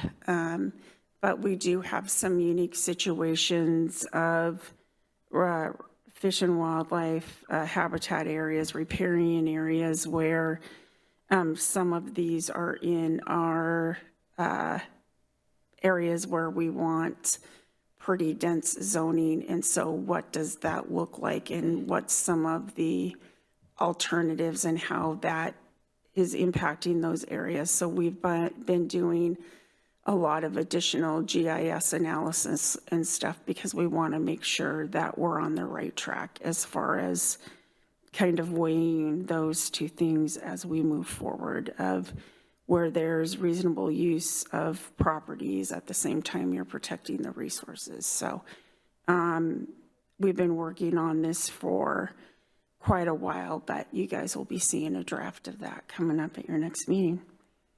And that's kind of the big news for that. Happy to answer any questions on some other stuff going on. I do have one question when it comes to the city using updated best available science. Yep. The question is more about what agency does the city look at for that best available science? And I trying to not make this political, but Sure. I know in some cases we look to federal agencies for that. And when federal agencies aren't interested in science anymore, do we have a backup plan to go to look at maybe what other agencies or Yeah. academies or, what their recommendations are? Sure. It's basically mostly working with the state agencies. The only federal agency we're really working with is FEMA, and nothing's really changed with FEMA. So we're not experiencing that at this juncture. Okay. Yeah, thank goodness we're kind of updating now. Yeah. But we're somewhat isolated. Our state's unique in that we don't rely on a lot of federal regulations that, the state since the early 70s, 1970 and 1972 to be exact of where we started seeing, Age of Aquarius, all of those environmental things that became important, the state started putting regulations into place. And then as far as shorelines and environmental review, and then in 90, we had our first requirements for critical areas. So that's been, really guided by our state agencies, and there really hasn't been a change in that. There's been a change of being more restrictive, but I would say, but we haven't seen the opposite of where anything's kind of been gutted at this point in time.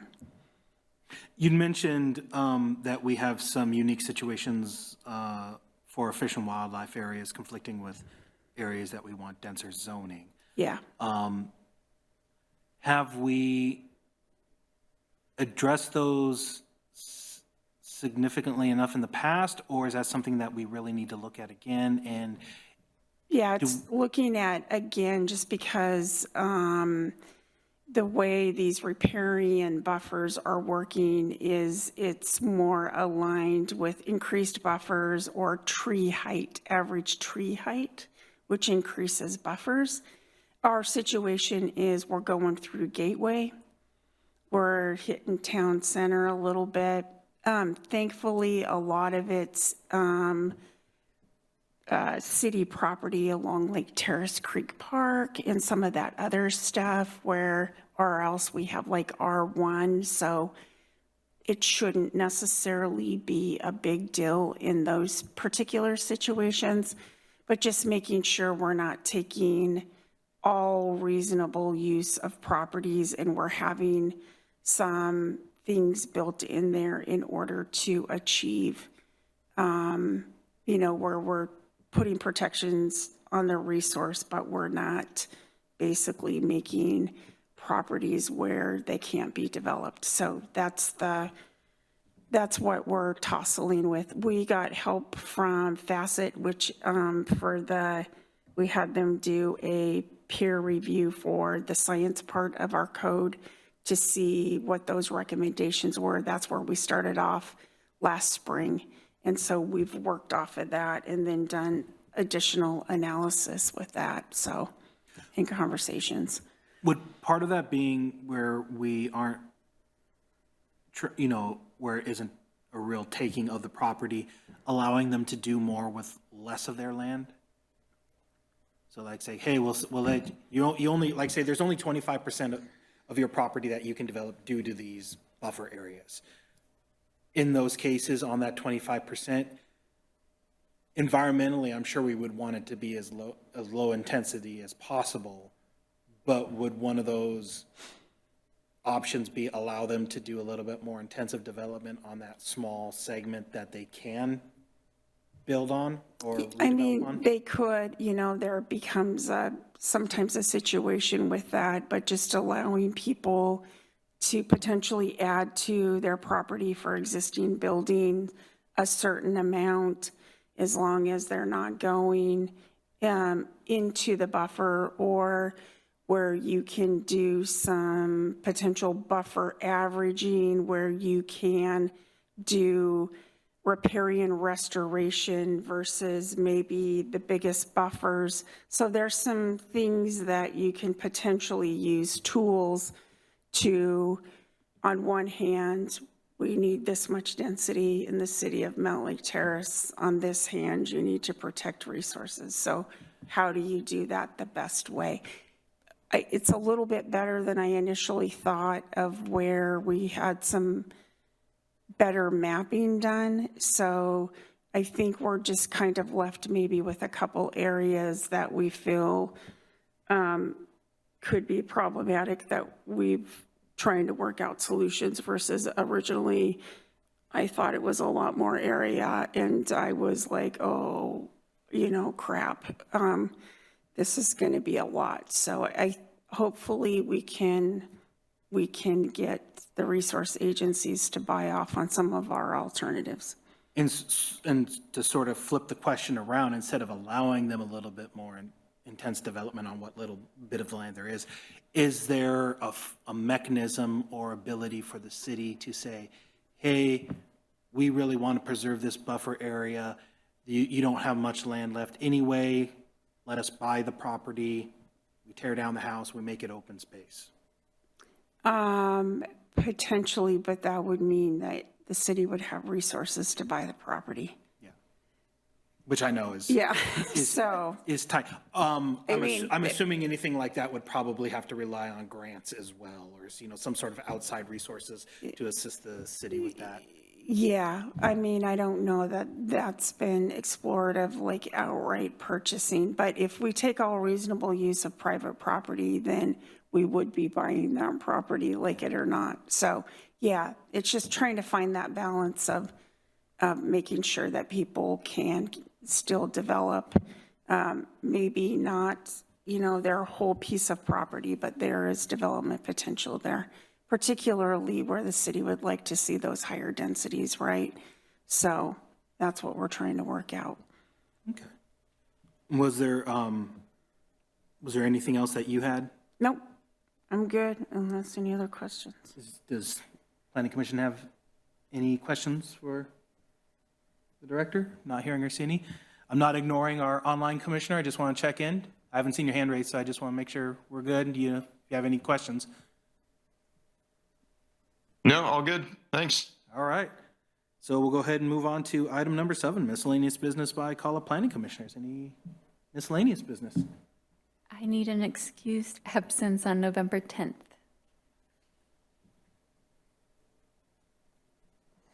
Motion to excuse Commissioner Stenson from the November 10th Planning Commission meeting. All right, I have a motion to excuse Commissioner Stenson from the November 10th, 2025 Planning Commission meeting. Do I have a second? Second. I have a motion and a second. All in favor, say aye. Aye. Opposed? Hearing none, that motion carries. Commissioner Stenson has an excused absence for November 10th.